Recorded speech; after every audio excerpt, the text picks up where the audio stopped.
On top of Old Horror Hill, in a secret laboratory, Professor Weirdo and Count Kook were in their monstrous... Hi, welcome to TMR Podcast number 7. Today we're talking to Shannon Parkhill about socialism. He's a revolutionary socialist.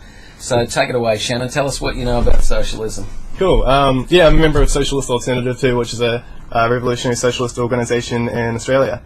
So I need to define what socialism is, because the term has been used by multiple people to mean different things. So socialism is not, some reforms to capitalism where we give you some welfare and you have something you vote for and good public services or something like that. That's like, we call it social democracy, and it's probably the better form of capitalism, but it's still a form of capitalism.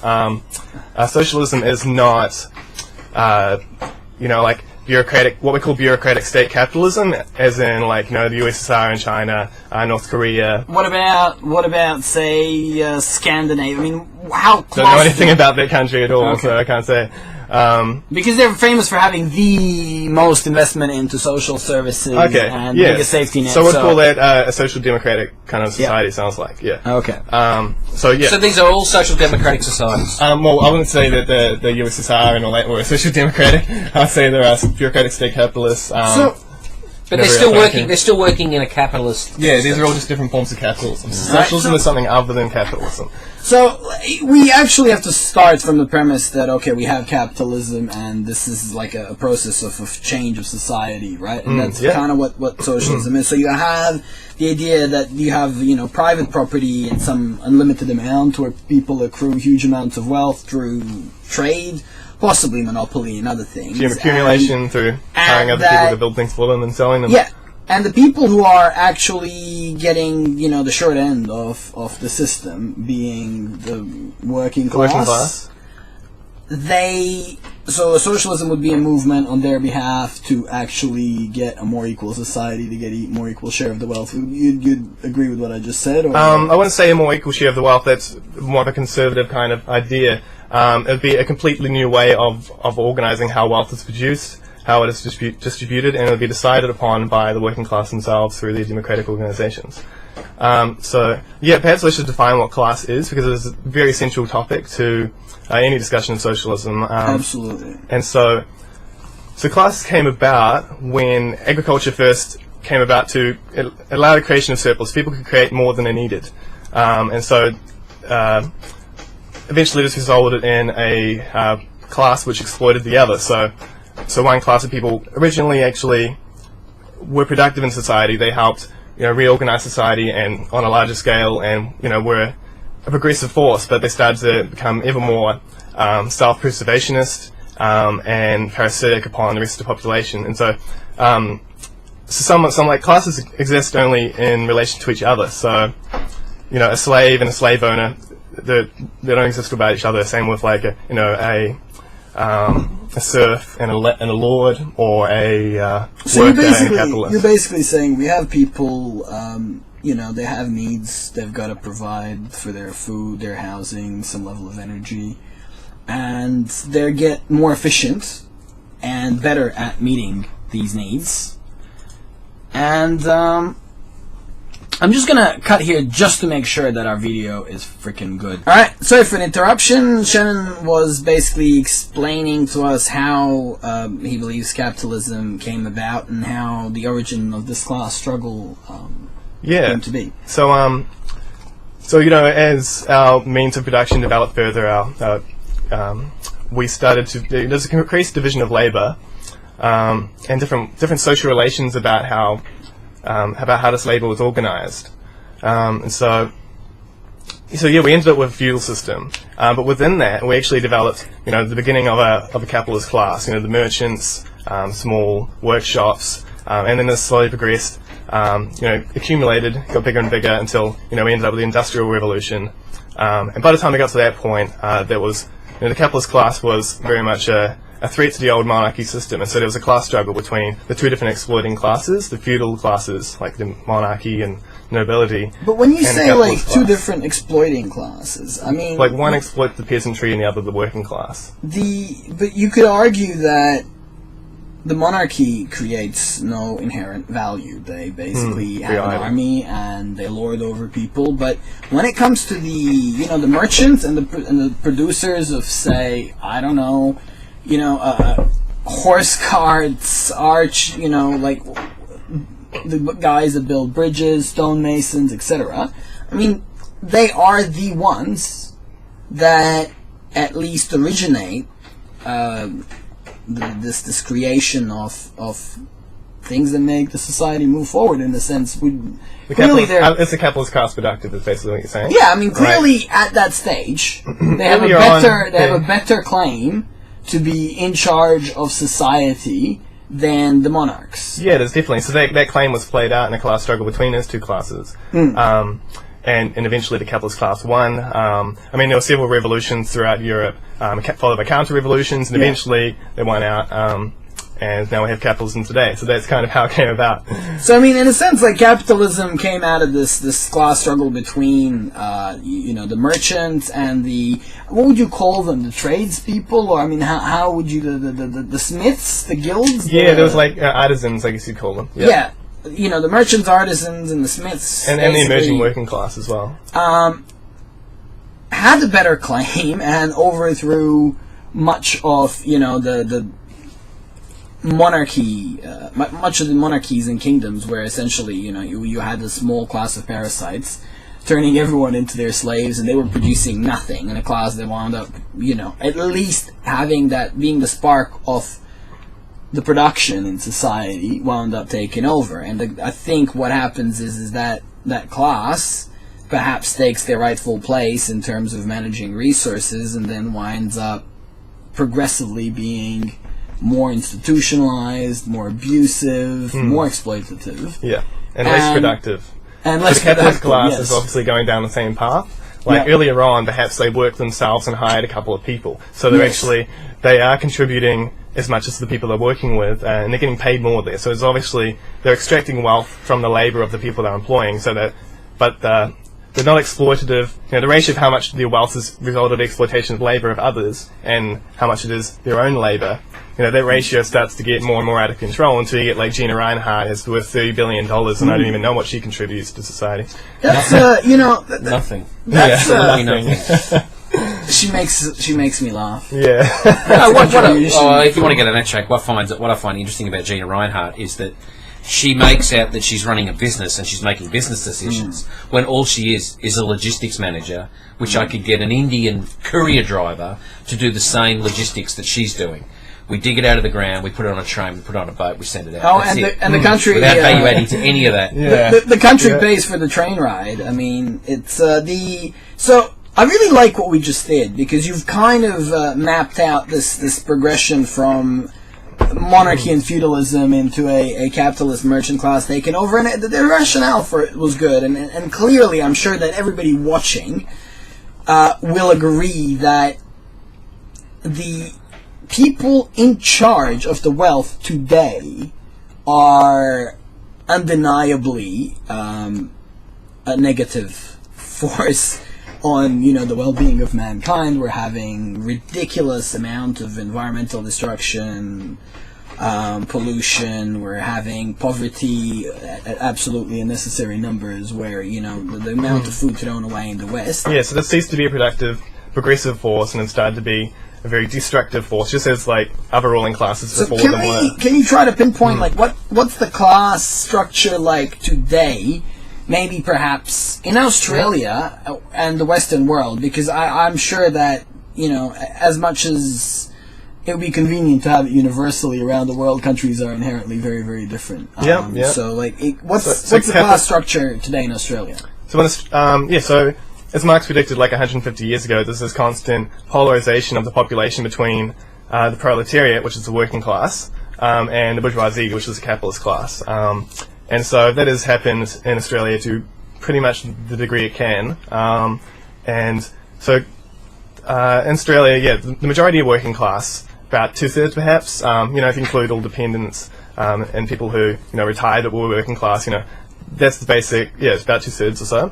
and then there's the capitalist class, which But how is would you define a working minority. class? Like, if I'm sitting here, and what boxes do I have to take? Like, am I working class? So you're working class if so we talk about private property, we're talking about ownership of the means of production, so the tools of labour. So a working class person doesn't own them. What they do own and what they can sell in the market in order to make a living is the labour power, and that's pretty much it. But okay, like I just here's the thing, right? When we're producing physical goods, in the European economies of 1500s, just post Middle Ages, these definitions fit really nicely, like they really do. But today, for instance, like if I do workshops in robotics for kids, like I don't need a means of production. I rock up and I get paid for what I know. If someone is a programmer and a freelancer, that their means of production is a computer that costs $900, that is equivalent to 20 hours of their labor. You get what I mean? There's so much when it comes to means of production that it's not like a sitting bunch of machines or a factory or a plow or a field. I don't think it has to be for you to be working class. I think the fact that all you own is your labour power and you sell it on the market, that's what defines working class. That's what defines. But wait a second, like a knee surgeon who makes $500,000 a year and can own 4 or 5 houses. I mean, like. He only sells his labor. He may not even own. I don't know of any working class person that makes that much money. Is he like a middle class person? Is he self-employed, and therefore? But all he owns, like, in fact, he doesn't own his means of production. He doesn't own the operating theater, the hospital. Is he self-employed? Is he running his own business? No, he's selling his skills. He's being paid to perform surgery. But yes. No, what I'm trying to understand is he, in relation to other people, is he employed? He's an or employee. He's an employee. Okay. He's an employee of a private. I've never heard of any Same as employee an that gets exorcist. $500,000 a year. That sounds pretty There are incredible. many employees. I mean, there's thousands in this country that get over $500,000. I mean, there's all these stock traders that Well, they're get still that working in class bonus. people. And obviously, for them to get paid $500,000 a year, they're producing more value than $500,000 a year. Yeah. Otherwise, they wouldn't get paid that much. But So there's do still you that see surplus value. You see the abstraction here? Like, I used to work in a... I think it's still quite objective, though. Like, whether or not you're getting paid the full value of your labour, it's still pretty objective, I think. But we're talking about, like, class struggle and class consciousness. So the idea is that, we feel like working class and we're together. And my point is that the scale is so sliding that to put an arbitrary division of who's working class and who's not, and who's, middle class and who's capitalist class. I mean, let's say... I thought my definition pretty much holds. I don't see where it doesn't hold. Well, like it doesn't. It doesn't relate hold to how much you earn a year is completely irrelevant. That's absolutely irrelevant. It's completely relevant. Because, there's still an exploitation going on there. It's the contradiction between like the people who are exploited and the people who exploit. That's the antagonism. Now, here's the problem. Here's the problem, right? I worked in a factory, for instance, and I know the guys wearing the fluoro jackets on the floor with a bunch of bad tattoos and an alcohol habit, and they're clearly working class. But somehow your definition puts them in the same category as the engineers in the next room, and the same category but what they have in common is the same thing. They don't have control over their working lives. They have no democratic input. Wait a second. They don't decide when they work, where they work, and even if they do, it's still. I disagree here. Okay, because I was just reading a Yeah, book but about this. wait a minute. You're both. I understand where you're both coming from, but in what context are you putting that in? Well, what I'm trying to say, because I've heard a lot of socialist arguments that build this on this idea of class consciousness. I've heard the words class consciousness used, so therefore, we are the working class, and we all have, we're in this together type of thing. And what I'm trying to say is that in this country, You're saying that a guy who can repair a leg and get $500,000 a year to do it is not in the same category as Joe the worker. Yeah, get on the work site. We're not in it together because I'm got $500,000 and I don't care if I haven't got a job tomorrow. Yeah. Where you live every day, you need to earn that. Yeah, there are theories about what do they call it, a aristocracy of labour, where some parts of the working class are paid more than this. I'm not saying there's every working class people have everything in common, and that they're all going to be brought in the class struggle in the same way. It's not what I'm saying. Yeah, And it still experiences many of the contradictions of capitalism. They still, find themselves living in a world that's being polluted and destroyed, and they have no say about it. They there's no democratic input they could possibly have that could stop these kinds of problems and things like this. So that's right. So it doesn't matter whether you're a knee surgeon or you're working class. We both can't say, let's shut down that Fukushima fucking plant tomorrow. We have even if we go to our politicians, they can't do anything. Yeah, I agree, because this is where perhaps we can completely agree, is that what they have in common, the knee surgeon and the factory worker, is that they have pretty much the same political power. In a sense, even though this guy can afford all the toys, the nicest car, the nicest house, and all of that, if he sees some big corporation doing something bad, even with his $500,000 a year, he's very much powerless to stop it. If he sees government policies that are against the interests of the people who need help of the government the most, he's very much, even with all his resources, which are 10 times more than the factory worker, he's like 10 factory workers, meaning that he doesn't have much leverage when it comes to affecting society either. Like, I'll agree to that. Are we allowed to talk about the Clive Palmers who buy democracy? Yeah. Can we talk about him? Well, are we going to get there? We'll cover them, but I'm trying to, dig at these definitions. Like, first of all, class is class struggle, and another reason why, perhaps what I'm talking about is why the message of socialism is, would be, in my view, a difficult one to get across, is because it uses terminology that, like class struggle, like classes, that, man, when Marx wrote that shit 140 years ago, you could pinpoint with a finger, that's the capitalist and that's the worker, and that was like clear as fucking day. Yeah, he talked about it in a certain context, obviously, when the context has changed in a lot of ways. Yeah. Like often, he refers to industrial capitalism producing commodities, where today we might talk about, service, people with white collars making services, but it's still the same process. But look at it this way, right? Even if you look at it as a class that owns and invests, like every single person in this country now who's employed is having a super account. So 9% of their income are pooled and managed into this by investment managers into buying and selling different assets and commodities on their behalf. Yep. And so, does that make them partially capitalist class or middle class or something? But, is that what you're saying? Or? The average guy who's going to retire is going to, I think the average is like 600,000 for people retiring in their super. And, he's going to retire with $500,000 of assets that have been invested and reinvested in this. So, in a sense, what this modern economy does, as opposed to the economy 140 years ago, is just smash these, what used to be clear distinctions, into this abstract soup of... I don't see how your example in any way smashes this clear distinction whatsoever. Like, the fact that he puts his money away while he works, and then when he retires, he gets that money back. Well, it's not exactly that. That money, right, is chasing out investment opportunities around the country doing the capitalist thing, and it's that having a bit of money in the bank that gives you an interest, pays you interest on itself, doesn't make you doesn't take away that you're a working class person in any way. But okay, like, especially if everybody's doing it, then this distinction is still there. That you're being exploited by your. But you're a shareholder in companies, and these companies, you have workers working all day. So you can get, shareholder dividends, and they get their... The definition of whether you're working class or not is when you submit your labour to somebody, and they siphon some surplus value off the top. That's what it is. Like, yes, a slave still gets a roof over his head and but you see what I mean? Like, that slave... But he gets less than he provides. But you see what I mean? That slave who's having... you're your own who's being slave. Exploited, right? Now owns shares in Commonwealth Bank, Macquarie, and BHP, and other slaves out there are giving a little part of their, are getting their freaking labor exploited to them. So this slave over here gets a small cut siphoned off of other slaves' labor. It doesn't change the fact that he's being exploited whatsoever. He's I still know, being but exploited and is working. The slave is exploiting the slave. I personally, as I said, it doesn't.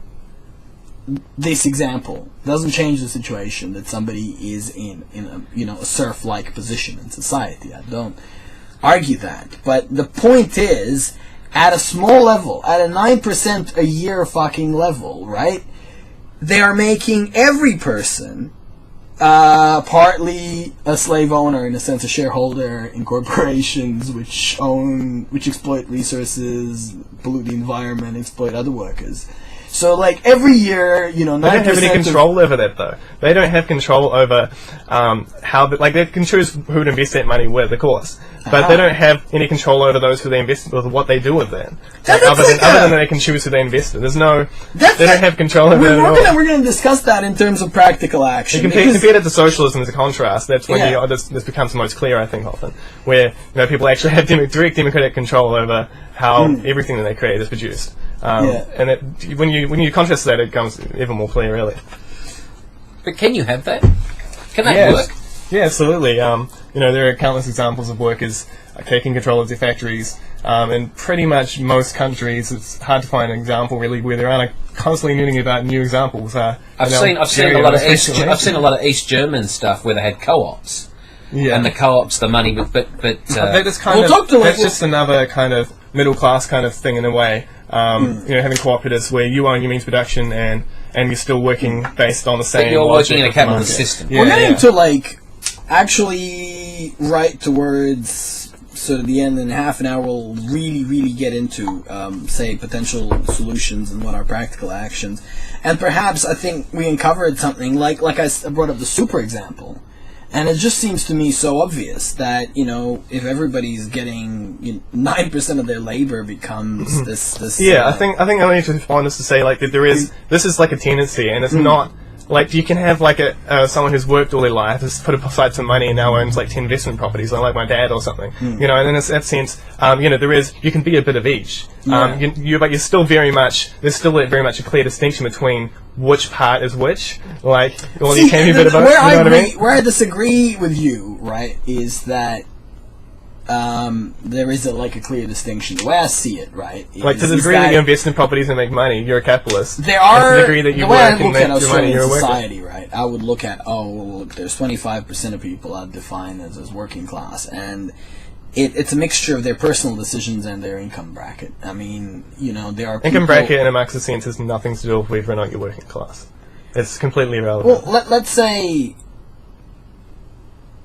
you are. I mean, that I have a problem with that, obviously, because the surgeon can. It's based on relationships with other people. It's not about what you can afford or what you can't. It's about your relationships around the means of production and your economic relationships with other people. That's what it's about. But so somebody who saved up a couple $1 million. The reason this is important. Somebody who saved up a couple $1 million can make a life decision that'll tomorrow, like without any effort, that will make him a business owner and therefore a part of the capitalist class, as opposed to before he was earning wages. Like, it is not even some class struggle that he has to do. It's literally go and says, okay, I'm buying that restaurant, you know, and there you go. He's an employer, a business owner, and before he was a stock trader or a surgeon or something. Like, what I mean is wealth, the objective amount of wealth somebody has got it determines their class mobility, which is true. But like the reason that drawing this class distinction is important is because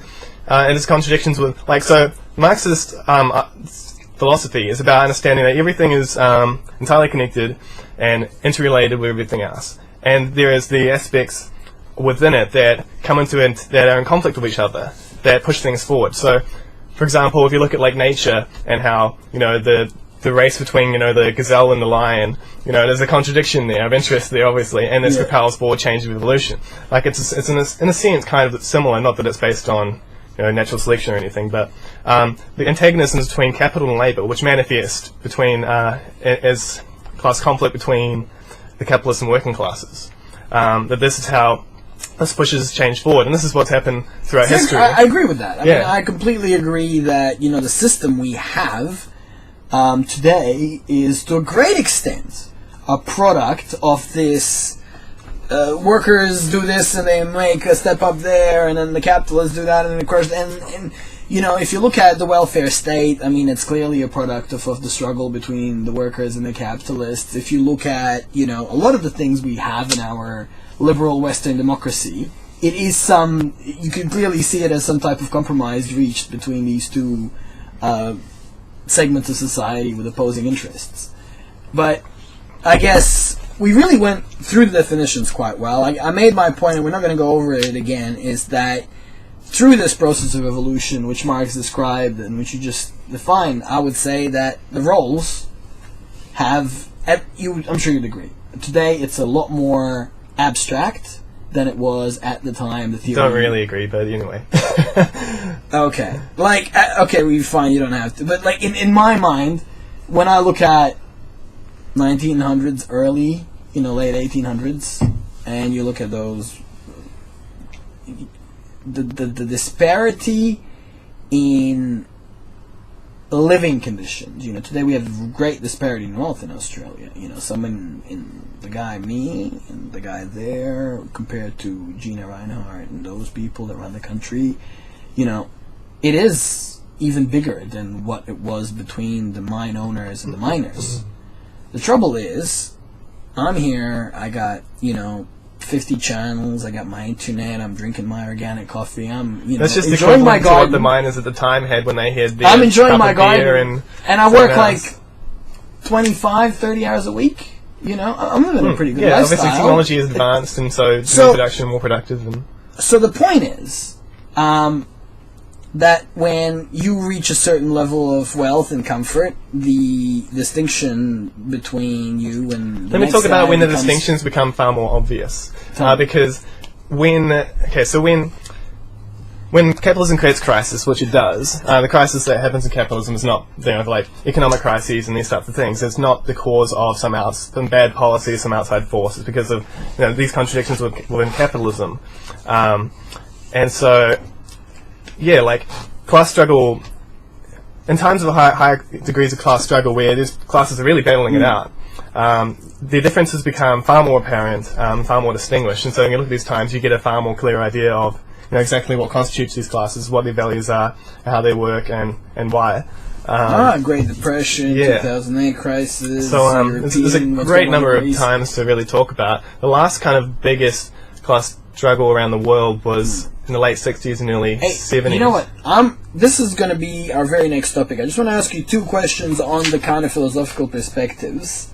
And then we're going to go into examples of socialism in practice over history and examples of socialism today. But the two questions are, firstly, kind of what is your position on democracy? Like, is that the way people, like...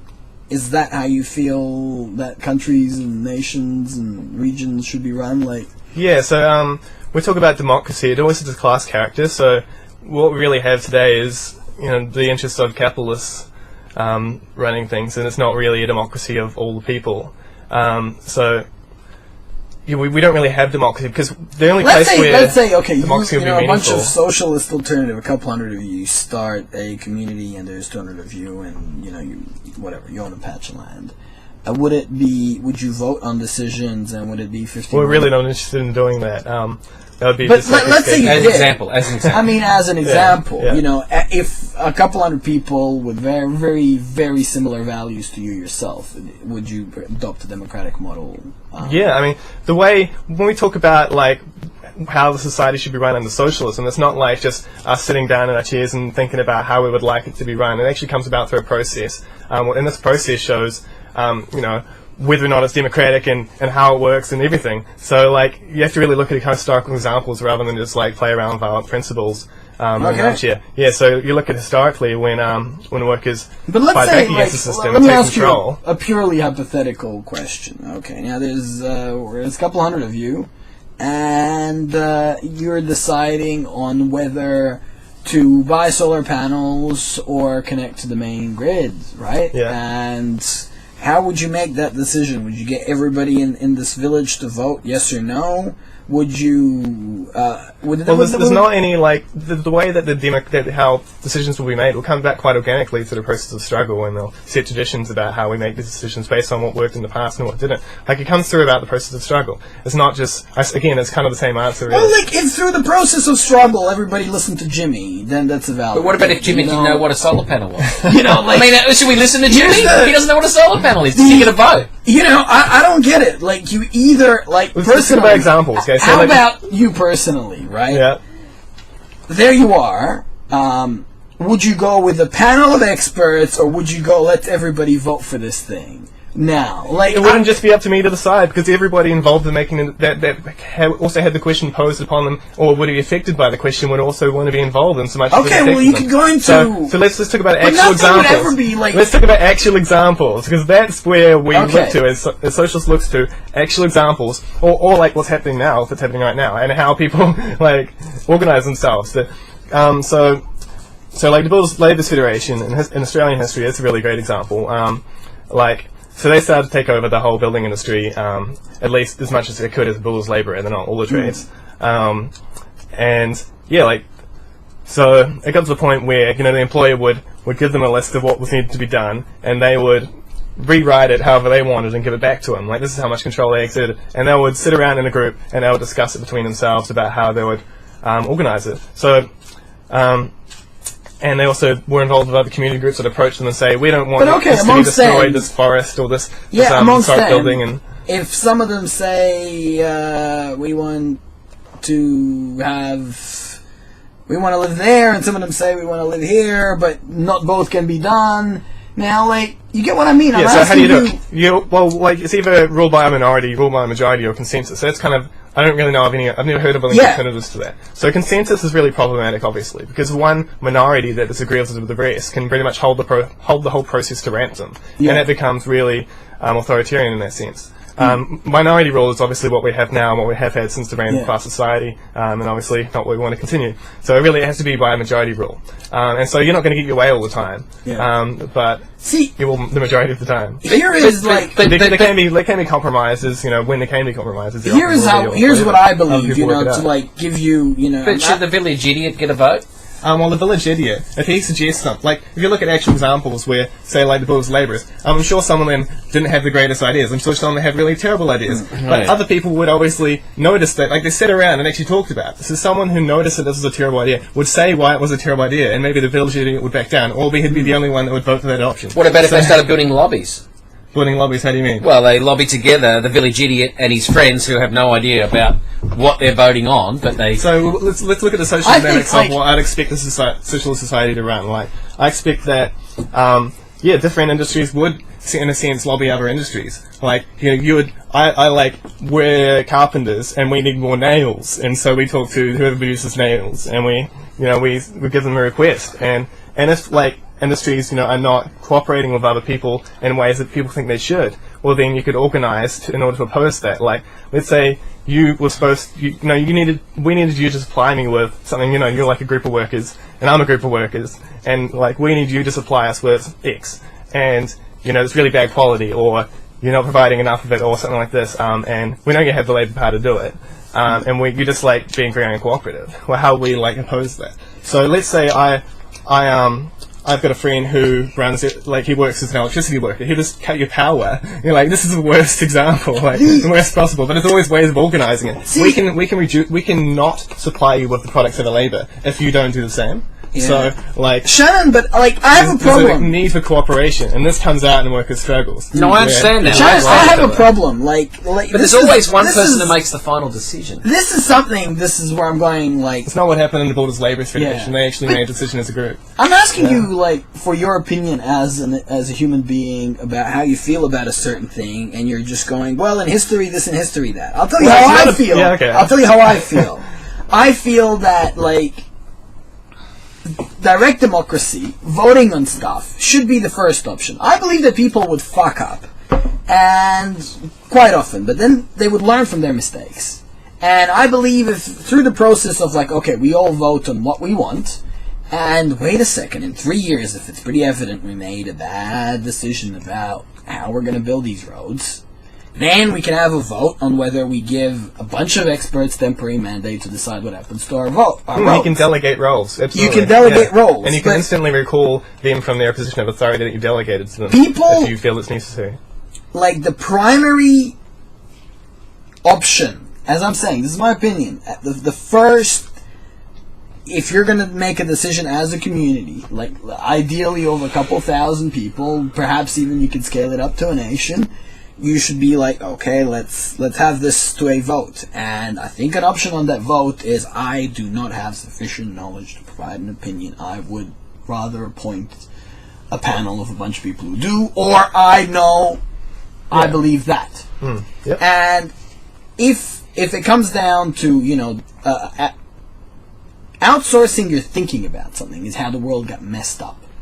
And I don't believe that is a solution. I believe that at every stage, people should have an opportunity to take the power back and engage in a very absolutely, direct they should. And that's what happens in socialist struggles. They always had the opportunity to take the power I gave you an answer. I said, first option, you vote on everything. You can abstain your vote, you could delegate it, but when something big comes up, should we join the war in Syria? Should we build a fucking NBN?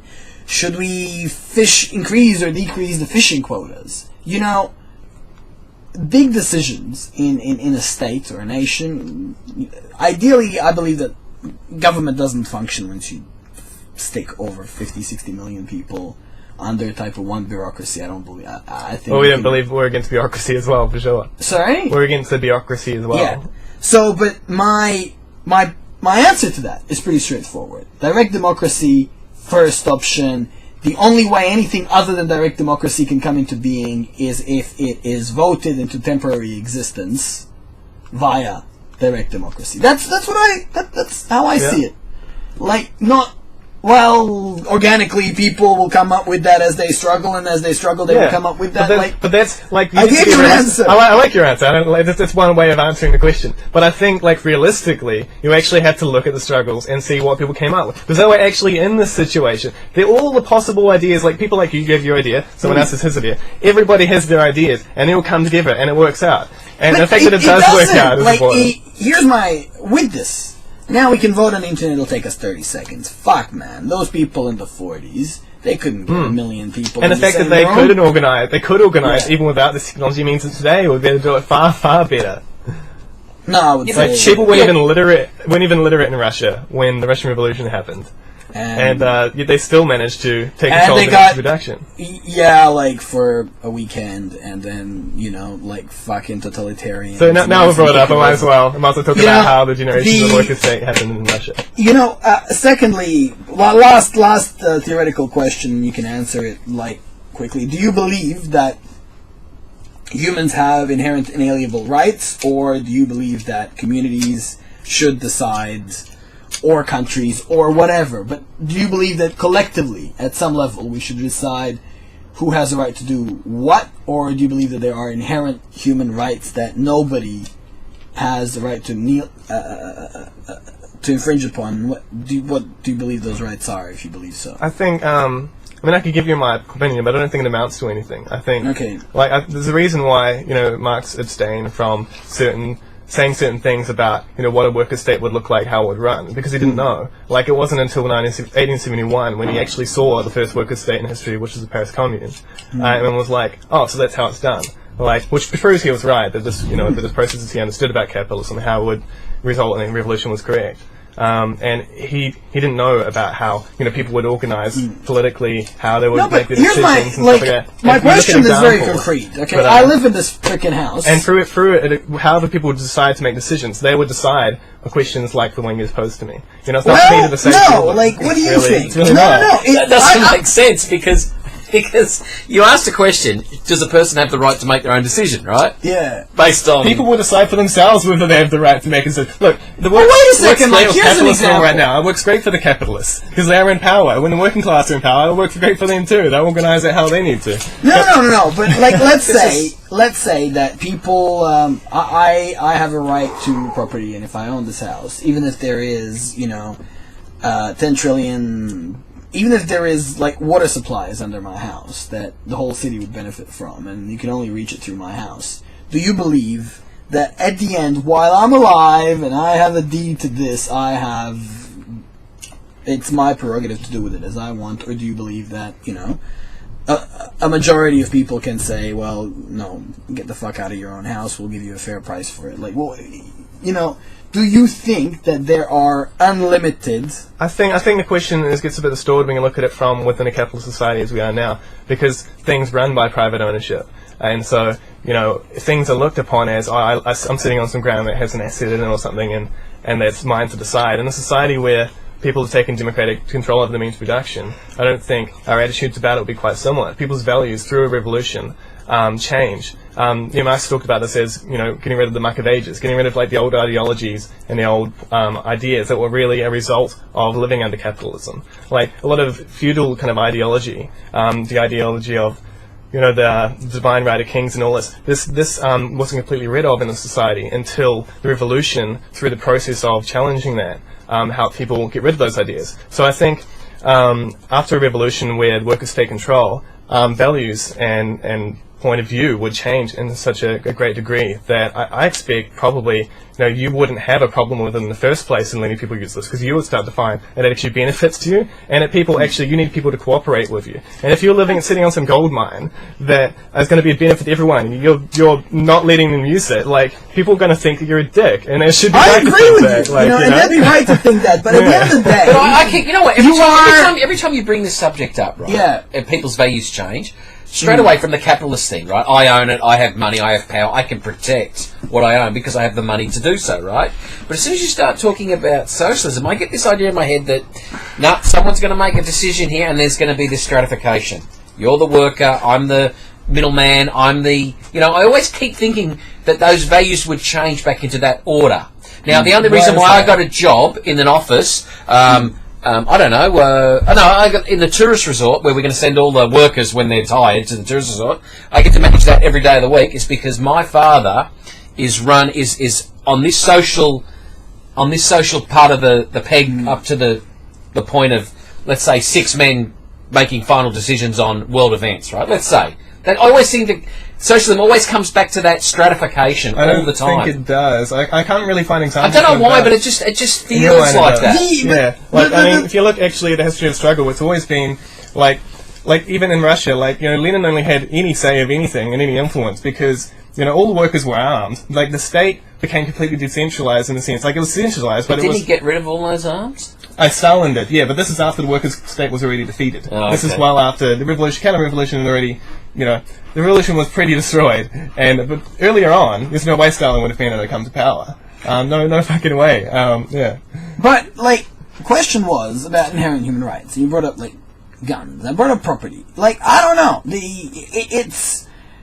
The way I see it, right, is at some stage, you've got to draw a line somewhere where no amount of agreement to a majority can ever infringe on somebody's rights and freedoms. So if he technically, I believe in property insofar as it's good that you own the land that you live on if it were a house. I don't believe that you have a right to own a mountain range or that you have a right to own half the minerals in a country. And I don't believe... This is a distinction between private property and personal property. I think it's a distinction needs to be made. But I do believe that, let's say you built your father built a house right there, and if there's something important under your house, well, look, frankly, if we can... Personal property, house is our personal property, that's his personal property. He will do with it what he wants, that's his freaking human right. It's likewise in free speech. I don't care if somebody is going on the street, so long as they're literally, you can intrude on other people's privacy. If you want to publish an essay on the internet or try to write a book promoting fascism, Nazism, killing people, pedophilia, I don't care. If we either respect free speech and we're all going to rise up and in free speech demonize these people and show them for the idiots that they are, or we don't, or we're going to go arrest them and put them in a... because if we don't respect inherent human rights, then what's to say that doesn't leave the field open for never-ending escalation of mobs, groups of people in history, hundreds, thousands of times have basically deteriorated in terms of their values, their morality, and what they did. French Revolution, brilliant ideas, was, freedom for the people, self-determination, getting value for your labor, but it went down to the point where they were cutting heads off hundreds of thousands of people, even remotely associated with the aristocracy. Oh, and then their previous friends became enemies, and they were cutting their heads because they were clearing the... You see what I mean? Like, if you have no right to... to kill somebody. It doesn't really come down to our values and what we see as our principles, and because we're really talking about the masses taking over control of society. I'm not talking about masses. I'm talking about... So what it comes down into... the masses... Yeah, what are their principles? That's what's important. How do their principles come about? How do they develop, and how do they apply them? And again, you can only really... we can speculate about that all we like. But... Because that's what's important. What we think is irrelevant. We're talking about the masses, actually all the people, all the working class. And what are the values that they develop in their position as a working class person, struggling against the system and trying to overthrow capitalism? What are the and how does that apply? And you can only make any argument about that. That matters. At some stage, if masses start rising up, and let's say there's 50 different scenarios, in 2 scenarios, their values may be genocide. And you're saying, well, whatever values they come up with, it's Okay, so you want to know, we need to actually have an analysis and a basis for analysis of where values come from and how these values change. And it actually really relates to their class position. So when you're challenging capitalism, you necessarily have to develop more cooperative values. Because you're under this oppression, and the only way to fight back is to unite, and the only way to unite is to cooperate, and the only way to cooperate is to listen to what other people say, and actually respect other people's opinion and work together. So that's why these values come about. It's not just arbitrary, and you can, we have no idea what values are going to come about. You see, here's my thing. My way of, initiating social change is... Here's who I am, here's what I stand for, here's what I do about what I stand for. You can do similar or different or copy some or whatever. But I think that if you're advocating a change from the current system, that change comes with values. You may advocate yours and someone else may take up something different. And you may say that most people that rise up are going to have values that are not in conflict with but this notion of, okay, workers are going to rise up and they'll come up with their own way to make decisions and their own values and this and that. I mean, I don't know. I'm just that's just if you what the fuck is your position? If your position is it'll organically arrive one day when some people somewhere rise up and come together under some general principles. They'll have more... But that's not how society changes. Society doesn't change because people change their principles and come to a coherent plan based on their principles. That sounds great, but it's not what happens. It's never how society has changed. The Enlightenment, these ideals went through Europe. It didn't change anything. It was only when revolution actually went through Europe that things changed and the people rose up and we ended up with a society based on the same ideas. You really think so? Yeah. So the ideas went through, but then they were followed by a revolution. Well, it wasn't actually there was a massive connection between that. I think there were decades between that. And I think they should be looked at as separate events. But they came from the same contradictions. So then the contradiction between the monarchy and the emerging capitalist class, and how the monarchy was impeding on the freedoms of the capitalist class to make profit and to organize society as they would. And that's where that was the basis for the emerging of both the Enlightenment and revolutions across Europe and various revolutions. But the way I believe. Correct me. I guess it's not a matter of right and wrong here, but state your differences to what I kind of state here. My idea of revolution is that, at least now we're talking modern context. People should realize how their needs are being met, who they depend on in terms of companies, institutions, governments, etc., and quite simply try to progressively disempower the most nefarious companies and institutions that have inserted themselves between themselves and meeting their needs. So what I'm trying to say, for example, Monsanto is giving you really, really crappy, full of Roundup, pesticide, unsafely GMO'd food, And then you go, okay, well, we're not really gonna, buy any of this. We're gonna get into farming, or your electricity is being provided to you by a monopolistic institution that rips you off. Okay, what is an alternative here? Solar panels, less power consumption. That's a tough thing to do. But let's say housing, and so on and so on. So you're literally aware of how it is that you're living in the house you are, that you're driving on the roads you're driving on, that you're eating the food you're eating, and you're aware of the, ecological damage that certain of your decisions cause, and you actively keep gradually making better decisions about your life. Now, the genius thing about capitalism is, because we live in a debt economy, because every company burrows to grow, any corporate institution that isn't growing year on year, their profits, is literally destined for an implosion. I mean, the exceptions to this rule are like 7% of the economy. Therefore, if we are, if the mining companies are ruining the farmland, and people are aware of it, 20 million Australians get a pretty clear idea what the fuck is going on there. These guys are going to ruin their water supply and their food supply within 10 years.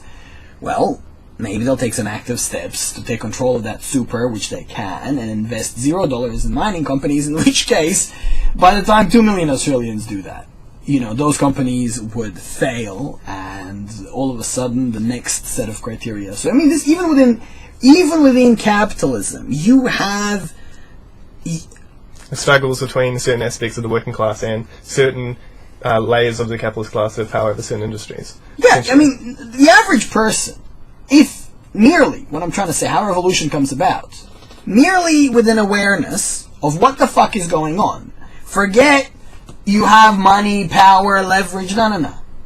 If 2 million people had an awareness of the financial exploitation and environmental damage that is inflicted on this country by, say, the mining industry, then it would no longer happen, because 2 million people withdrawing their funds from it. And I mean, literally, we are like, every single person is an investor in the mining industry by the so you're proposing a different means by which we can struggle against certain industries within the capitalist class. Well, you talk about struggle. It's a different form of struggle. And I'm saying, like, do not direct your resources to dickheads.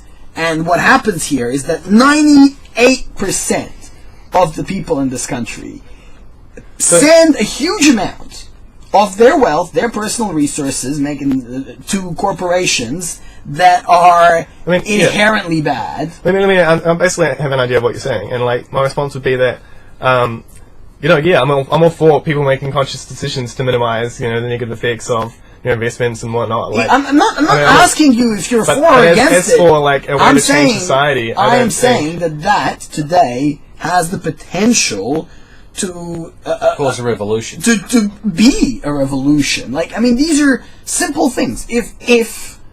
But wait a minute, Sonny, the population would have to be informed. Yeah. Right? And that's the biggest thing. That's like, a lot of people, like basically non-Marxists, have the idea that that social change comes about by ideas, and it's just simply not true. It's not how like you find me some big kind of radical change in society that came about just with ideas, and I'll tell you what, I can give you an example. I'll tell you right now. I've thought this through, right? I think about this every week. And you talked about banking, making a Commonwealth bank, a real Commonwealth bank, right? Which would fuck all the other banks over. But I don't think that would work. I mean, it would work to a certain extent, right? But there's too much. They would cripple. Right, the big banks nationalise. Well, if you nationalise the banks, right, that make a big difference. No, one bank. But I think there is one thing that could change everything tomorrow, right? And I've said it 100 times. I think if you brought out a free energy device, right, an free energy device, right, you gave it away. No, they exist, right? We know they're out there. I mean, it was just on Zeit News the other day, right? A 46% solar panel. Wow. Yeah. Why? Because it takes ultraviolet, takes all the different lights, even works at night time, right? That's close to... So if we come out with a product that made power free tomorrow, right? You think, well, okay, a lot of people don't realise... It wouldn't be free, it'd be like $30 for your power bill a year. Like, yeah, but practically free, right? Yeah. Because it would take away the oil, it would take away labour, right? Because a certain amount of labour that you would use, because you're freeing up that power. These institutions that rely on spinning money over and your money as a worker would collapse tomorrow. I think capitalism would really easily accommodate. I don't think that would take any challenge whatsoever. They'll make no challenge whatsoever to the class stratification of society. Anyway. Well, I think it would crush the capitalist model. I think our society will still be divided between those who have the power and those who don't. It'll still be powered by labour, even if certain, like, it's not like this is the first time some particular industry has had a massive reduction in necessary labour time. Like, this has happened every time automation is improved. But that happen in energy. Shannon, can I cut off this tangent as good as it bloody is, because there's something that you said that like I'm having a really hard time with. I'm sure Chris is. Like, revolutions don't come about because of ideas. They don't come about because people are informed. Well, why do they come about? Yeah, and how could you possibly sustain a revolution with an uninformed populace? Let's look at history of revolutions that have happened. Well, I mean, it's not like sustained revolution brings is very specific. The reason a lot of revolutions in history haven't sustained isn't because of a lack of information. But, I don't think that's really the determining factor. The determining factor of whether a revolution sustains or not is whether or not the working class is defeated or not. If it's not defeated, then it sustains. Wait a minute. Wait a minute. There is one example I can bring up. In Egypt, right, and Webster Tarpley said this, right, in Egypt, when the people's income got to 80%, their price of food was 80% of their income, right? Yeah. Because they were... That's when the people went, enough's enough. Just, boom, that was it. They're out on the street, they're ready to kill anyone. Yeah, right? But here's the thing. It got to that point. You didn't have to be informed. You just knew that you were working your ass off and you weren't even eating. But, here's my point. Material circumstances that cause revolution. Here's my point.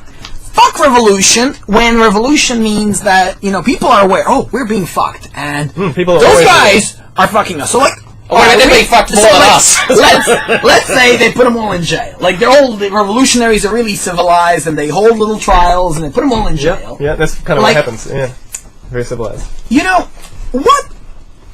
What then? If these people are not informed about the actual mechanisms by which they were being screwed and the actual mechanisms... You don't need to know the mechanisms why you're being screwed. What the working class needs to know is how to run society. And they do. They do it. They're already doing it. They're just not having any control over it. They already know how to run society. Like the plumbers, they know how to plumb. The builders know how to build. Like, we know what we're doing already. It's just a matter of people getting together and actually making the decisions in their interests, rather than in the interest of the capitalist class. No, you really know, they know how to plumb, right? But see, the average plumber... That's what the plumber needs to do. He doesn't need to decide, invent a new system of banking or something. No, he just needs to plumb. I'm not saying he needs to understand the system of banking, but he needs to understand a whole lot more than plumbing, is what I'm saying. And I'm saying this with definite certainty. Otherwise, he'll be a pawn to the next system like he was a pawn to the previous one. Because... I'm saying as individuals we need to be a lot more informed. What he needs to be, to ensure he's not a pawn, is to assert his right to have a say over what he's doing. That's what he needs to. That's what he needs to do. Wait a second. If this plumber, there's this new thing, and they're gonna get a new central bank started, and people don't have a pretty good idea about banking. They got no fucking clue about banking. How quickly until a small elite of people set up a system that's going to scam everybody yet again, whose effects are long range and they won't be felt for another decade. In a capitalism, that's already happened, and we can't do anything about it. In a social society, you have control over what you're doing. So these people, you know who they are, right? You say you know who they are. Well, we're going to cut off the electricity to the house. We're going to cut off the water to their house. We're going to boo them on the street. They're not going to get anything. We're not even going to give them food. How long are they going to last? But you're assuming. I'm saying if people aren't informed, but now you've already made this magic assumption that all of a sudden, 10 years down the track when they're getting screwed, they understand how they're getting screwed, when they wouldn't. People who got screwed by the Federal Reserve, 98% of the population had no idea why they were getting poorer by the day. No clue. That's how they got fucked, because they didn't know. And what's to say the same thing won't happen in a socialist society or any revolution if people don't have a reasonably good idea of how it is their needs are being met, how that money comes to existence, how the buildings get built, how the roads get built, who pays for what. I don't think you have any how problems in a society where people are educated, where people understand what it is and what's going on. It's in an uneducated society where you suppress technology, you suppress education, you suppress everything. That's when people, their emotions come up and they can't understand what's wrong or what's going on. It seems like I've downplayed the role of education, and what I was saying was that it's not education which causes a revolution to initiate, and for people to this motion of struggling. Yeah. But to me, an initiated revolution in a country where 95% of people don't have a fucking clue what's going on anyway is just like going to make things worse. Honestly, if we had a revolution in Australia today, and these working class people took over, like, how many of them have run large logistical systems? You know, how many of them know how the world economy operates? Whether we like it or not, we're stuck in this system where we're exporting these materials to China. And if that thing doesn't, to just transition out of that, you need to know how the globalized capitalist economy frickin' works to transition out of it.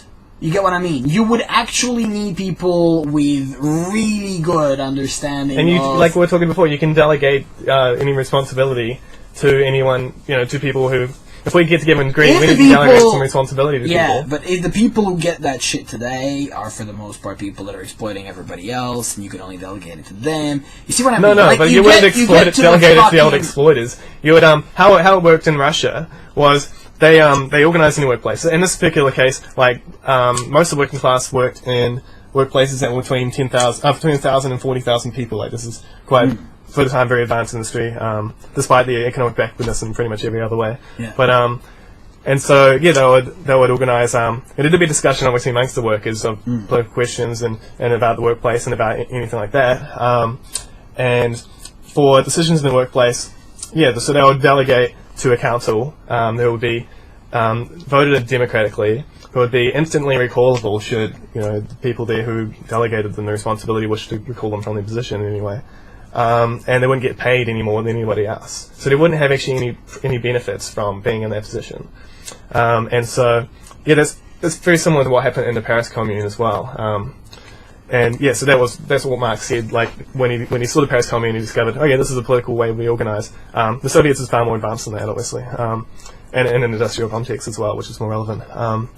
And so they would organise and make decisions regarding like that workplace, and also we need to organise on a regional basis. And so they would delegate to, there was like a Petrograd Soviet and an all-Russian Soviet, and Moscow Soviet and so forth. I don't know, like, to me this still doesn't, there's mechanics in how the work is organized and I'm sure the, Paris Commune, something like that. Like, I do think that at a smallish level, meaning one city, if people are some type of active democracy, some type of sharing of resources, if people are actively involved, you could pull something like that off. But let's say Egypt, right? I mean, if people had the political understanding to know that, wait a second, it's the military that runs the show. Yep. He's this leader here is a figurehead of the military. I mean, sometimes they're at slight odds, but I mean that is where the military is a figurehead of the military. Another country. That's military is in bed with Israel and the United States. I mean, they give tacit rolling agreements for the benefit of the security of Israel. They receive billions in U.S. money. Saudis. This is the oligarchy that's fucking running the shit.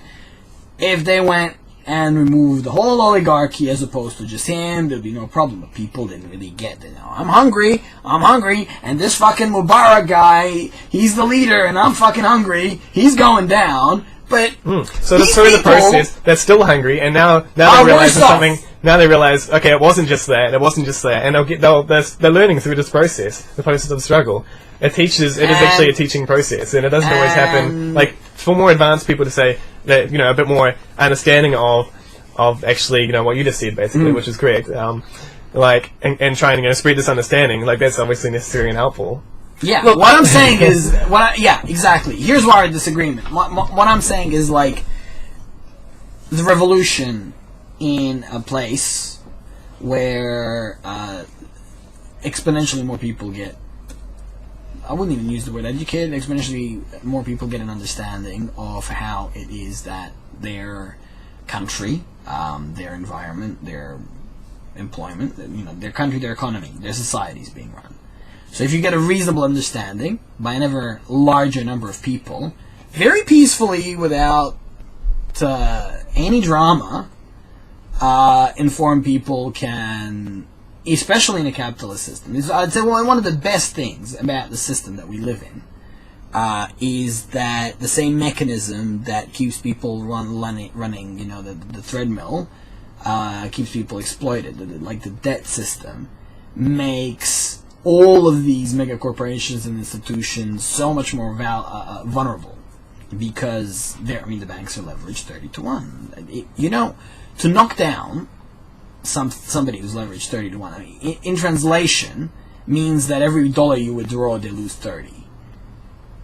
You get what I mean? Yeah. So, basically, all of these, I would say, pulling down a corporation, like a bank, isn't going to change the way society runs. It's not going to change the class divisions or anything like that. But wait a minute. Well, what happened? What happened after the French Revolution? How many years of chaos did they have there before things picked up? Before people were eating cake again? It's not something I'm really well educated about. After any revolution. Yeah. Well, look at the Egypt Revolution. Obviously, Nothing. revolutions are very different. In the 1648 revolution in England, I haven't read a heap about it. From what I understand, there wasn't a great deal of chaos. It limited the power of the monarch and brought increased power into. Is that the Magna Carta, or what's that? Is it the one where they got the Magna Carta done? It's the one where they cut off the king's head. I don't know if it was King Charles. Okay. I'm not sure. No. 1648 anyway. It's the one they found in the car park the other day. And so this is actually what allowed the further development of capitalism within Britain, and eventually its complete takeover of the world because it was the most developed capitalist country. I don't understand it as being particularly chaotic, but it was a revolution that was led by kind of middle classes. So they didn't have like radical ideas of bringing greater equality or anything. Like here's where I'll fucking get to the crux of, I would say, the difference of my beliefs versus yours.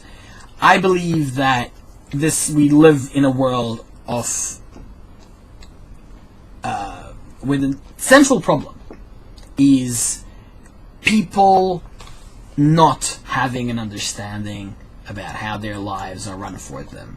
And you believe that the central problem is that people are exploited by a small number of, that there is an exploitation. Yeah, that's kind of how I put it. But on the other hand, everything's interconnected, and it's not that there's a central problem. It's that there's a historical process that is unwinding through the contradictions that are through which society is constantly changing, and we're finding a lot of problems in society resulting from the lack of transition to the next economic model. Just as under monarchy we found a great deal of problems. But here's your problem, Shannon.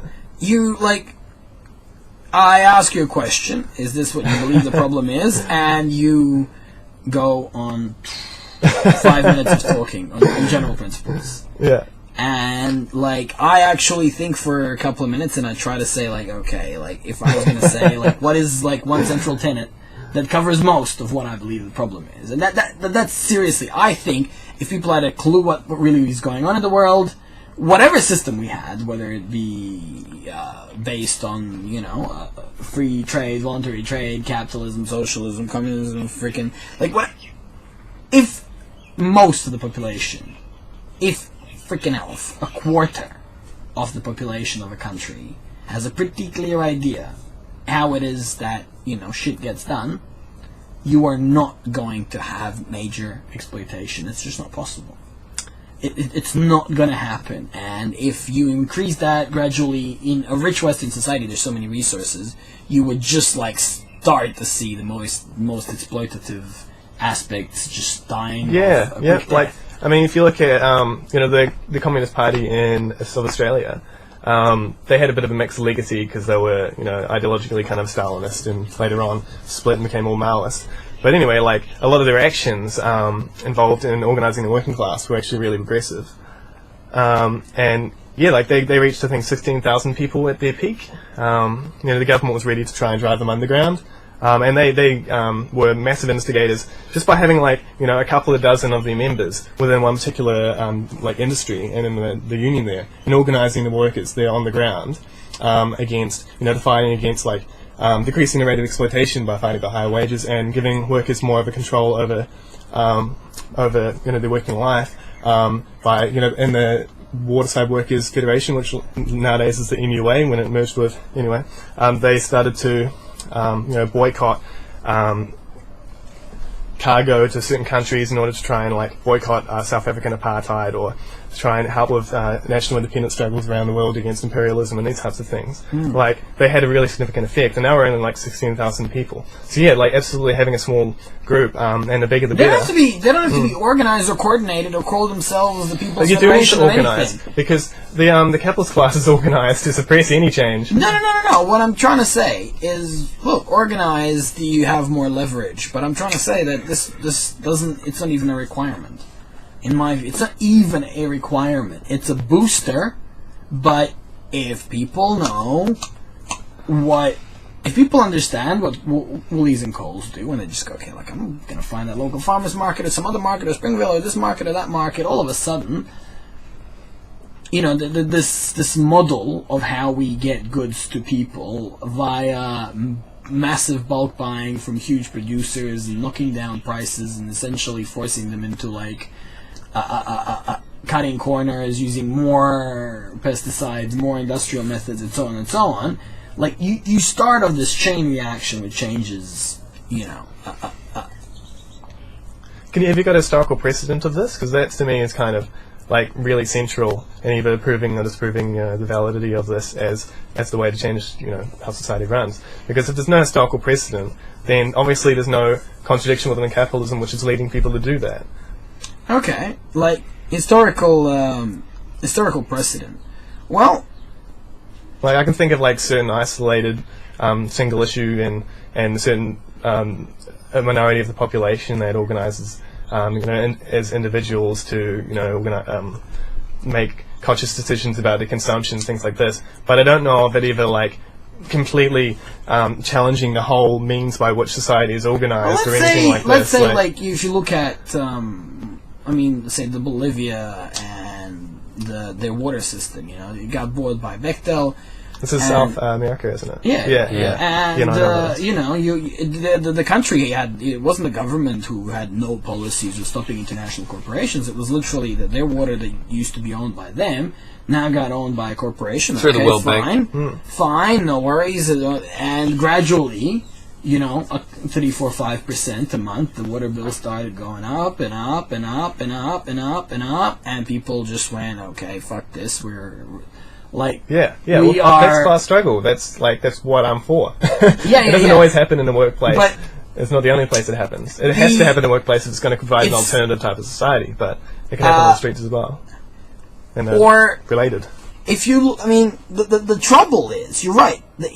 I'm trying to find historical examples, and other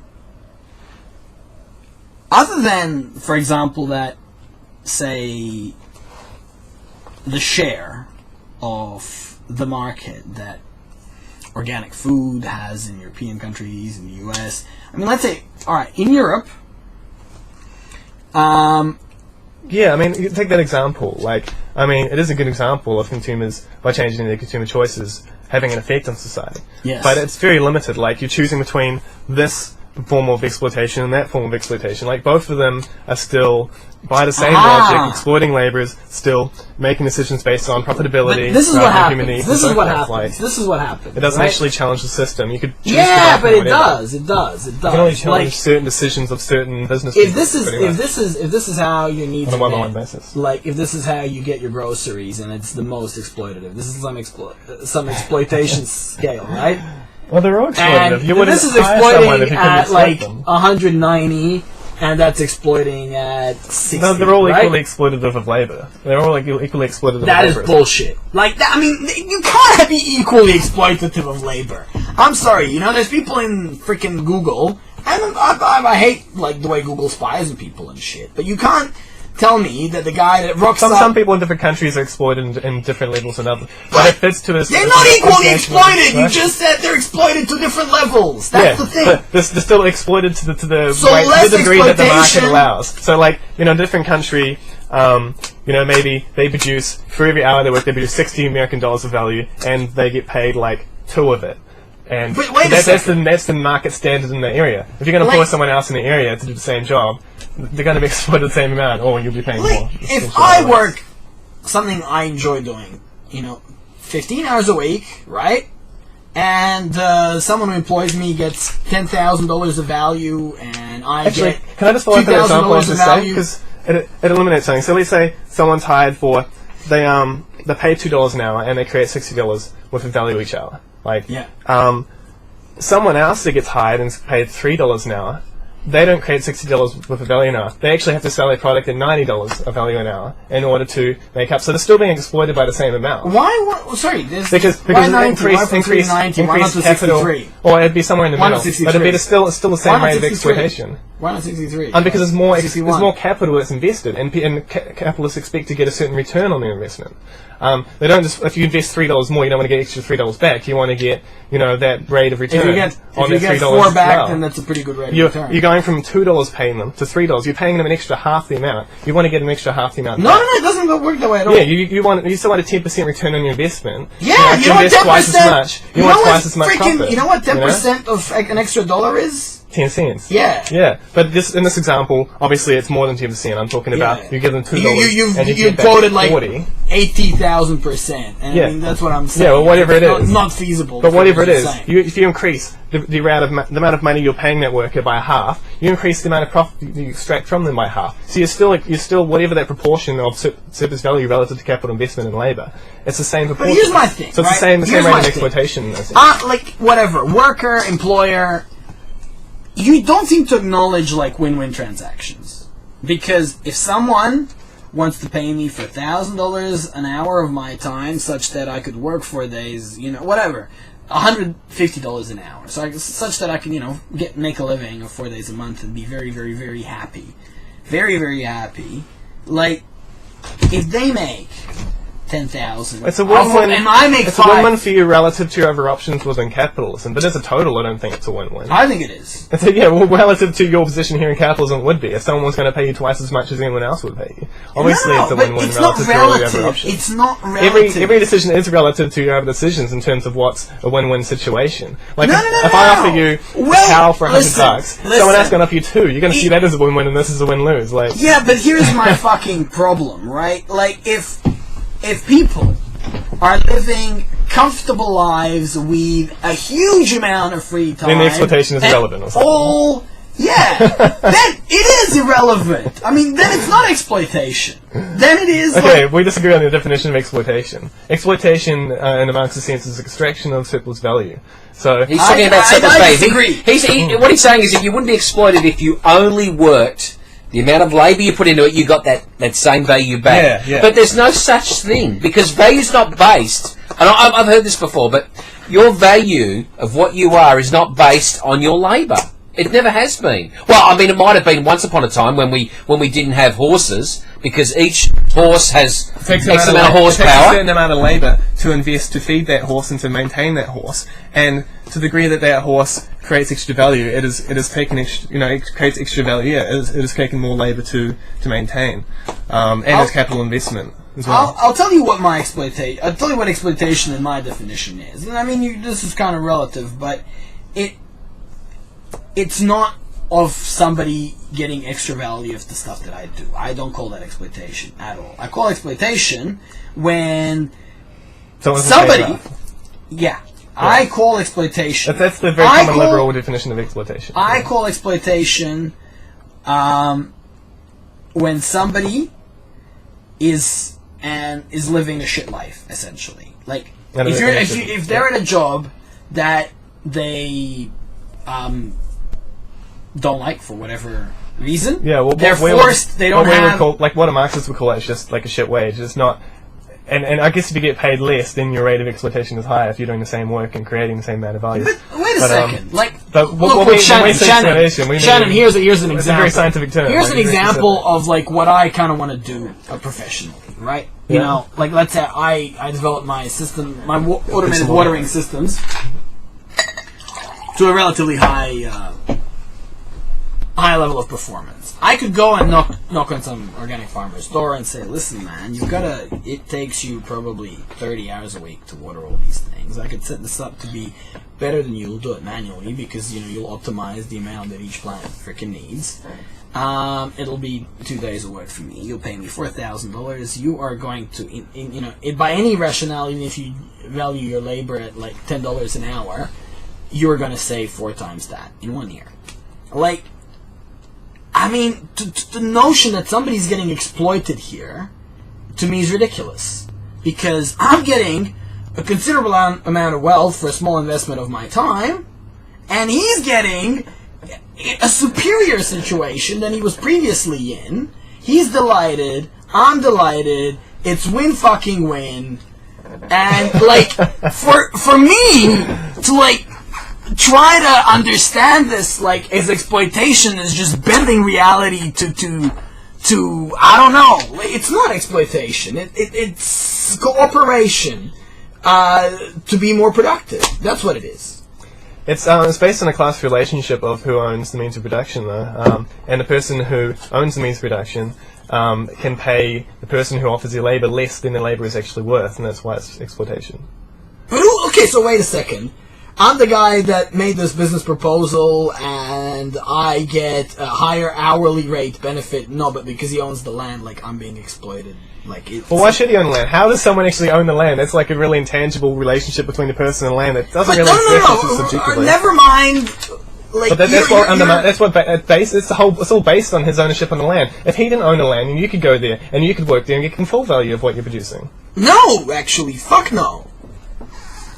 If someone's already doing the farming, and you can make your own farm and do that. I mean, why? Or you can work. Or you can actually work together as equals. It works together. He offers his labor, you offer your labor, and you split it according to the proportion of what you offer your labor. But it actually works better if he owns the land. For me. Why? Because instead of me having to like do all the farming, my interaction with him is 2 days a year. I get a lot of value out of that, and he gets a lot of value out of that. He's already there anyway. I don't have to like worry about a farm all year long. Like, but see, the farmer. See, wait a minute. And the other thing too. This is what I don't get. Right. Let's say you were equal. Right. You supplied the thing. He supplies the farm. Oh, no, actually, no. You got your own farm. You grew your own crop. So now I want a car. Who's going to build my car? I got to do it. Actually, you know what this is? This isn't actually about labour hire at all. It's not what it is about at all. That's what you're talking about. Two like middle class people who own their own means of production that are going on and doing something. It's like one hiring another person, like one business hiring another business to do it. Win-win transaction. It's quite different to labour hire, to like someone employing other people. It's quite different. It's true. What I'm trying to say is like there is a subset, like you could call it entrepreneurship in capitalism. Yeah, I mean, if it was possible for a society run as it does now, with every person. It's not possible for every person. But what I'm saying is, if it was, then it would. Then I guess it wouldn't be exploitation. What I am saying is that as far as these win-win situations happen, and they do happen. I mean, for instance, I could go. Let's say I have no mobile phone, and I could go to, whatever. What's the name of that? Super cheap Aldi for 40. Plus, I get a SIM card and a mobile phone for $40 and pay like $20 a month, and all of a sudden, for 2 hours worth of my labor, I'm now connected instantaneously with nearly everyone I know. Like, whoa, that just works out so well for me. Like, I am getting so much more than the value that I invested in. What do you do? You worked for 2 hours to make money to buy this. Yeah. So I'm getting a great return on it's a win. Like they get money. But that's not what we're talking about when we're talking about exploitation. It's like really an aside to what I'm talking about when I talk about exploitation. What I'm trying to say, this is going really anywhere. What I'm trying to say is that you have this abstract. We started off with revolutions and how the matter is how to be more informed. And what I'm saying is, even within the system, and you're saying, well, the whole thing needs to go, and da da da da da. What I'm saying, even within the system, you can get a you could have even business, whatever you want to call it, win-win transactions, business relationships that actually mutually improve people's lives.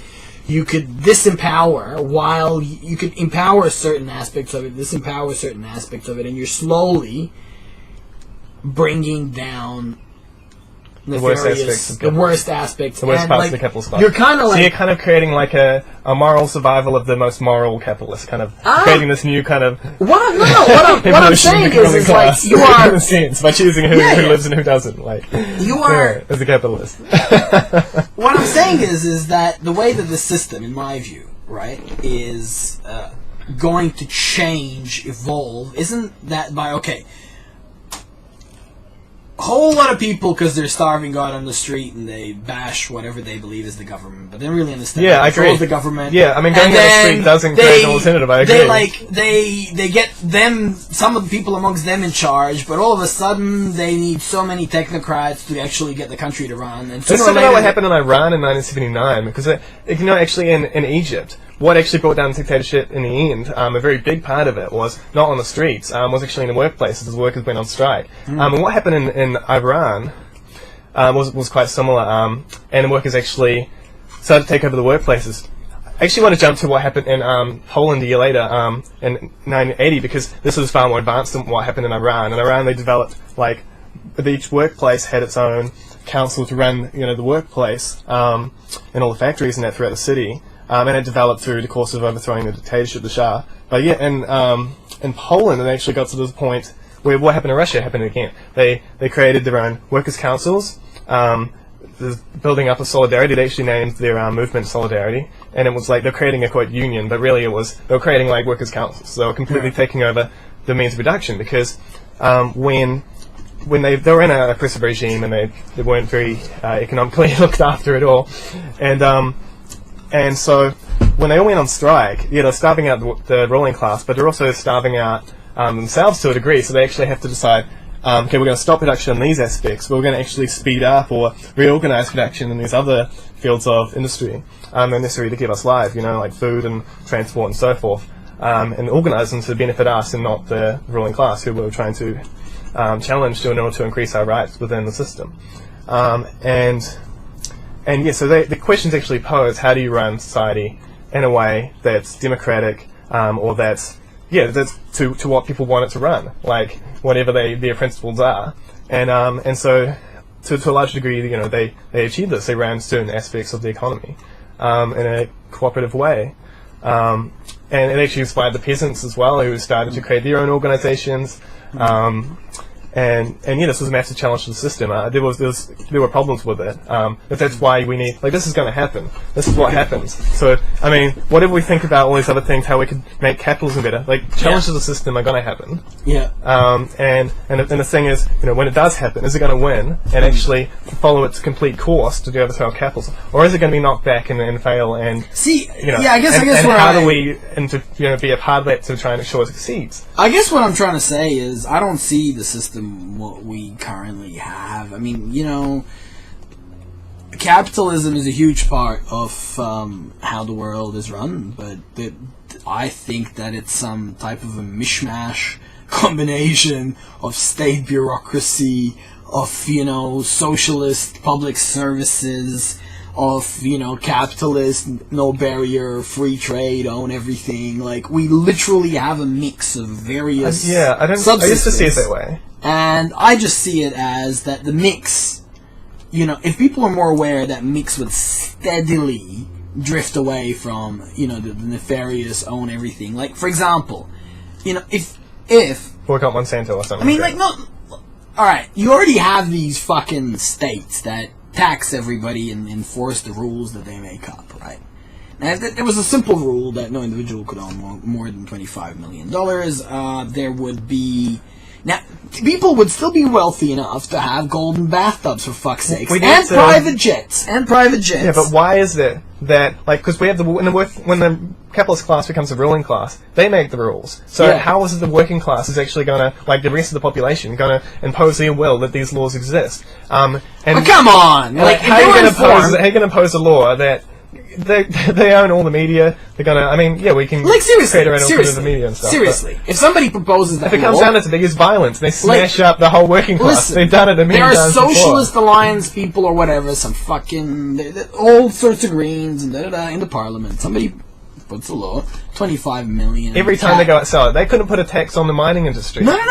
The idea that they're going to radically reform capitalism without a massive movement in the streets and in the workplaces to back it up. And then it would get crushed. It would get crushed by because we live in a global. It's not like we're sealed off with ships. That's right. Because if England found out that we were going to do that, they could send the sailing ships tomorrow and crush everything because they have the power to do so. So even if Australia tomorrow decided we were going to go for that, 25 million cap on personal wealth. Straight away, anyone who's got more than 25 million would be bailing. Right? Yeah. And then that would destroy the economy in quick term. And with the money they've got, they'd be getting the British and the Americans send troops over to secure their assets. Yeah.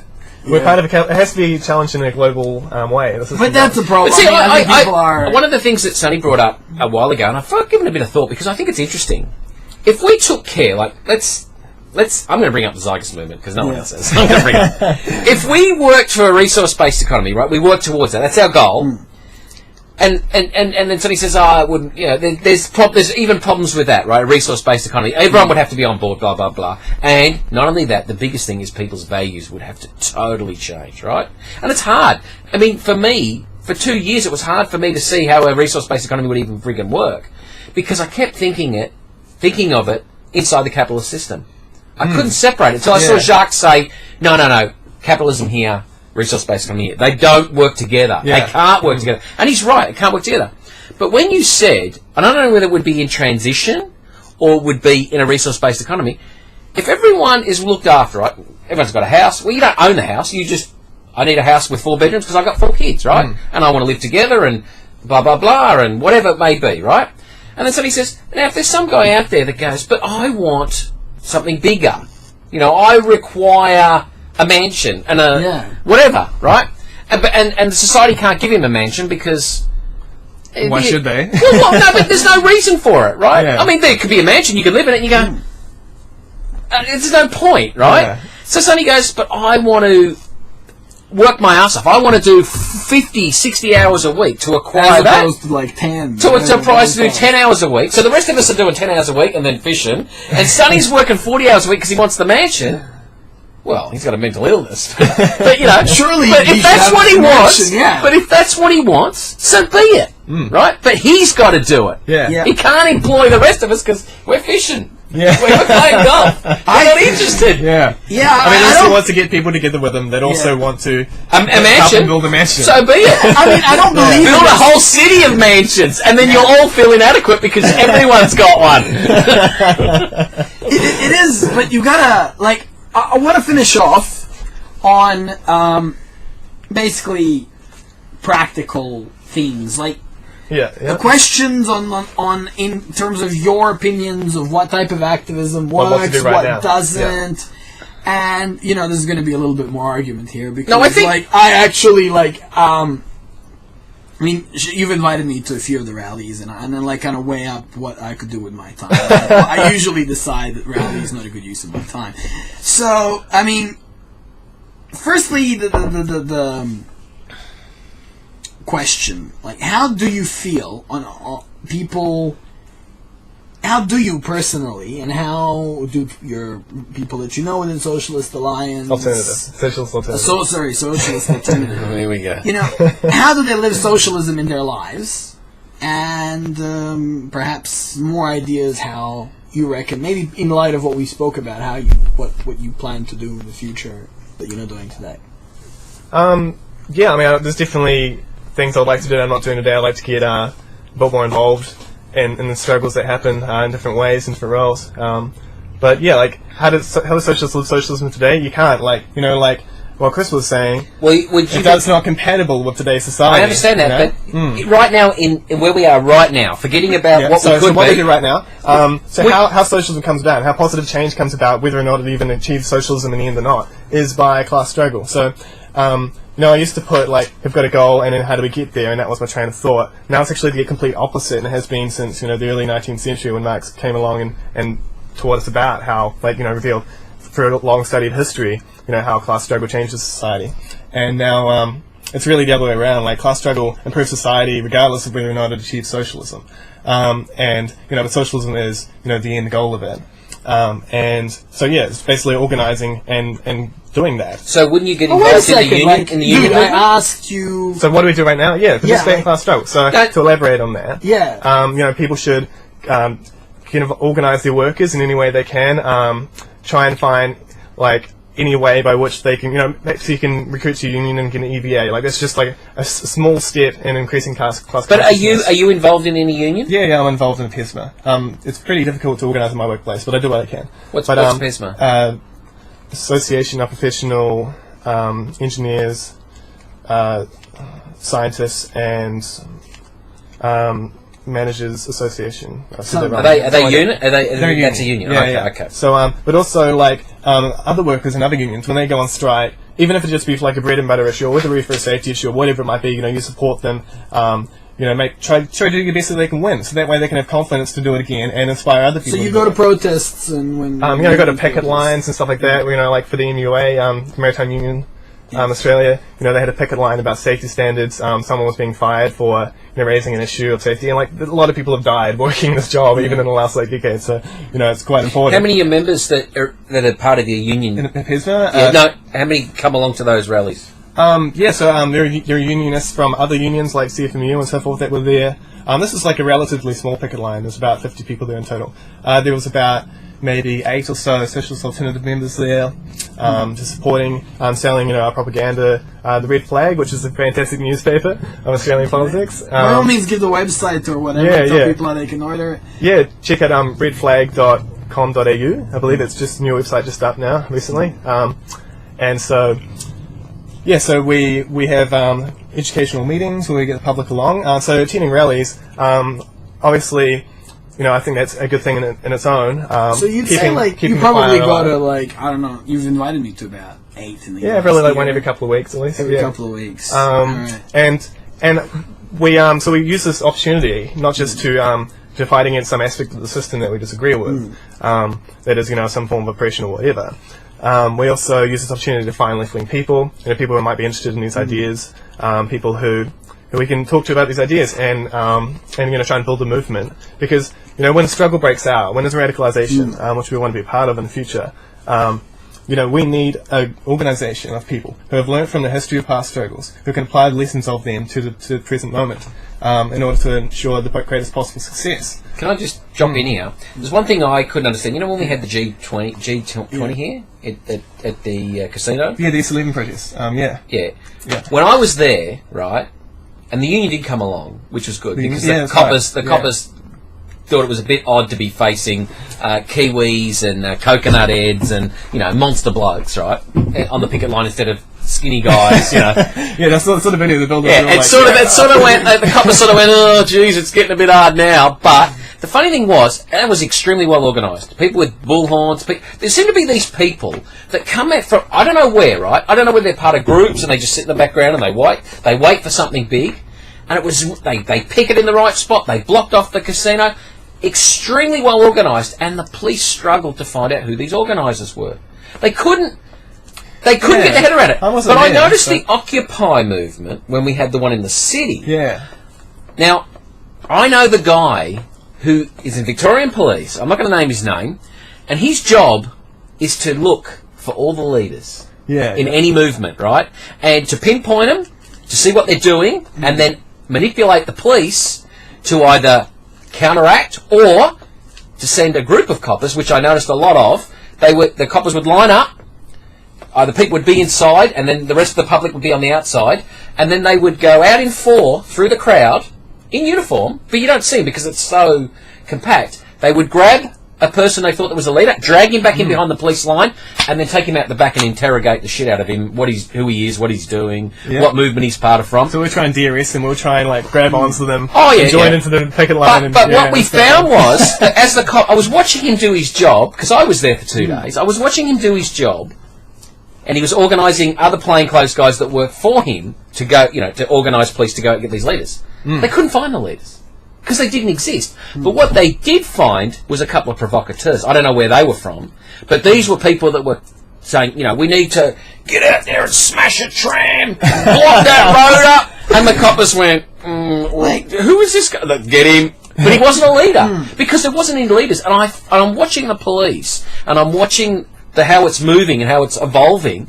Actually, there were a lot of kind of ringleaders in the I know there was a couple of there was a couple like of a lot of socialist alternative people were targeted. There was a lot of mouthpieces, but there wasn't a lot. I don't think I think the coppers thought there was going to be one guy, right, and or 3 or 6. But it's never how it happened. Yeah, but 6 really, controlling everything. It didn't exist, and I think that really stuffed them. Because every time they go to a rally, whether it's the neo-Nazis marching, or what's that British one, which is almost neo-Nazi? There's a couple of them. The British National Party. Or right, when they're marching, right, before the police even roll up, and they know they're marching that day, they already know who the 8 they troublemakers are. They support the fascists. Police protect the fascists and arrest the anti-fascists. I'm using it as an example. What I'm saying is, before they march, whether it be the Jews, wherever it is, they already know who the 8, 6 or 10 instigators are. They know who's organising it. They know who's setting it up before they even hit the street. But with the Occupy movement, they had no idea. They struggled to find anyone that they could say, right, he's the guy who organised that. He's the guy that did this. He's the guy that said, let's all stick together and lock up. Well, what I'm saying is that if the Occupy's any indication of what future struggles will be, I think the police and the powers that be are going to struggle to control it. Because if you don't have organisation, it's just fluid. Everyone has this idea of what this is and what it's about. You can't control that. Even if it breaks up and moves on, those people. It was everyone. It was like if you're everyone. making a case against organisation. No, I'm not making a case against it. What I'm saying is, it didn't require that to make it happen. Yeah. Do you know what I mean? Social media gave it that. Let's get together. But I think a lot of people like myself sat on the side. But a lot of people like myself sat on the side and said, is it just me that thinks there's something fucking wrong? Yeah. I'll just sit at home in my bedroom, But you know what? What happens is that everyone, the social media said, well, no, it's not just me, it's another person, this is going on overseas. We all realise there's something wrong, right? So we got together. And I think the powers that be, whether it be the police or whatever, not saying that organisation's bad or good, right? I think it's great that you have people that know how to set it up and move it along, but they struggle to find that group of people that they could take, like any revolution, the first thing they do is lock up everyone who looks like they know what they're doing, right? Anyone who looks, like you get a poet out there who said, who people look up to and they might read him, they know who he is. Like, he's a leader, whether he knows it or not. In a jail, bang. They're the first people. But with the Occupy, provoke the working class to fight back. Often when leaders have been arrested, that's actually provoked. Like even in Australian history, Clary O'Shea, he was arrested, and there was like a national strike, and a trams in Melbourne was shut down, and so much stuff was shut down. I think electricity was at times shut down, and they won. That's often. But what I found about the Occupy movement, it's like looking at a bunch of ants and going, right, which one's the leader? Squash that one. We spent just 15 minutes talking about how hard it is to spot leaders in a freaking protest if the thing was casually organized. So anyway, what I was talking about before. So what the project of Socialist Alternative is to build a movement of people who can influence these things in the right directions, agitate for certain directions of change, and what needs to be done. So you're not building a political party because there's no organisation. Yeah, but socialists are never going to build a political party, are they? Because they can't play in the sandbox of the capitalists. Well, we don't want to be a political party in the usual sense of what you understand a political party to be. So we want to build a workers' party, not like a capitalist party. We don't want to run in a capitalist parliament. I mean, we may run in a capitalist parliament for strategical reasons, but it's not going to be our centre at all. And if that contradicts our other interests, we'll lose the position if it has to be. That is not how we see change coming about. We want to create a workers' party so that we can actually have, thousands, tens of thousands, however many people actually in their workplaces that can, if the government does something that we don't like, and we can convince our workmates that this is something we should really oppose, and this is like a time where, we've helped build work class consciousness and striking just for wages and general things like this, and this is built up, and now we can, these traditions are there, and the government wants to do something that's like really going to be against our rights, the whole nation can go on strike and we can shut it down. I mean, that's great, but you're going to struggle. You're going to struggle when people are debt slaves and they need that income. That's true. With nothing to back. Well, this has always been the case. Like, when have people not been in economic... It's often... Shannon, struggle reaches a high point in times of very severe economic crises. In this country, you're facing, like... In terms of having their leverage, I mean, the working class here is some of the stupidest people around the world when it comes to understanding... You're a working class person. Leverage. Yeah. You mean like by your definition. Anyway, for example, we have in our school, the union is protesting this, and they're asking for these rights, but the truth is 9 out of 10 teachers can't take 3 months of work. They haven't saved the money. And the truth is they live in a house that's way bigger. We have strike funds, we get solidarity organised with other people to support them. Like, this is how we do If you had saved 3 months' wages in the bank, you could tell any employer to go, fucking well, wait a minute. You could say, I'm not coming to work for a month, and then you're much more expensive to replace. It's interesting hypothetical, but it's not really what happens. But no. Class struggle reaches its peak usually in times of severe economic deprivation. That's what someone drives it forward. Not always at all. But just 2 seconds. I do notice that with the waterside workers, they put into a strike fund, right? Yeah, and I know they can go out for 12 months, and there's like they just draw on that. That's leverage. Yeah, they just say, hey, we don't even have to change our daily habits other than front up to the picket line because we're getting our money every week. They don't even have to drop their quality of life. Full stop. They're on full pay while they're on strike because they've put it away.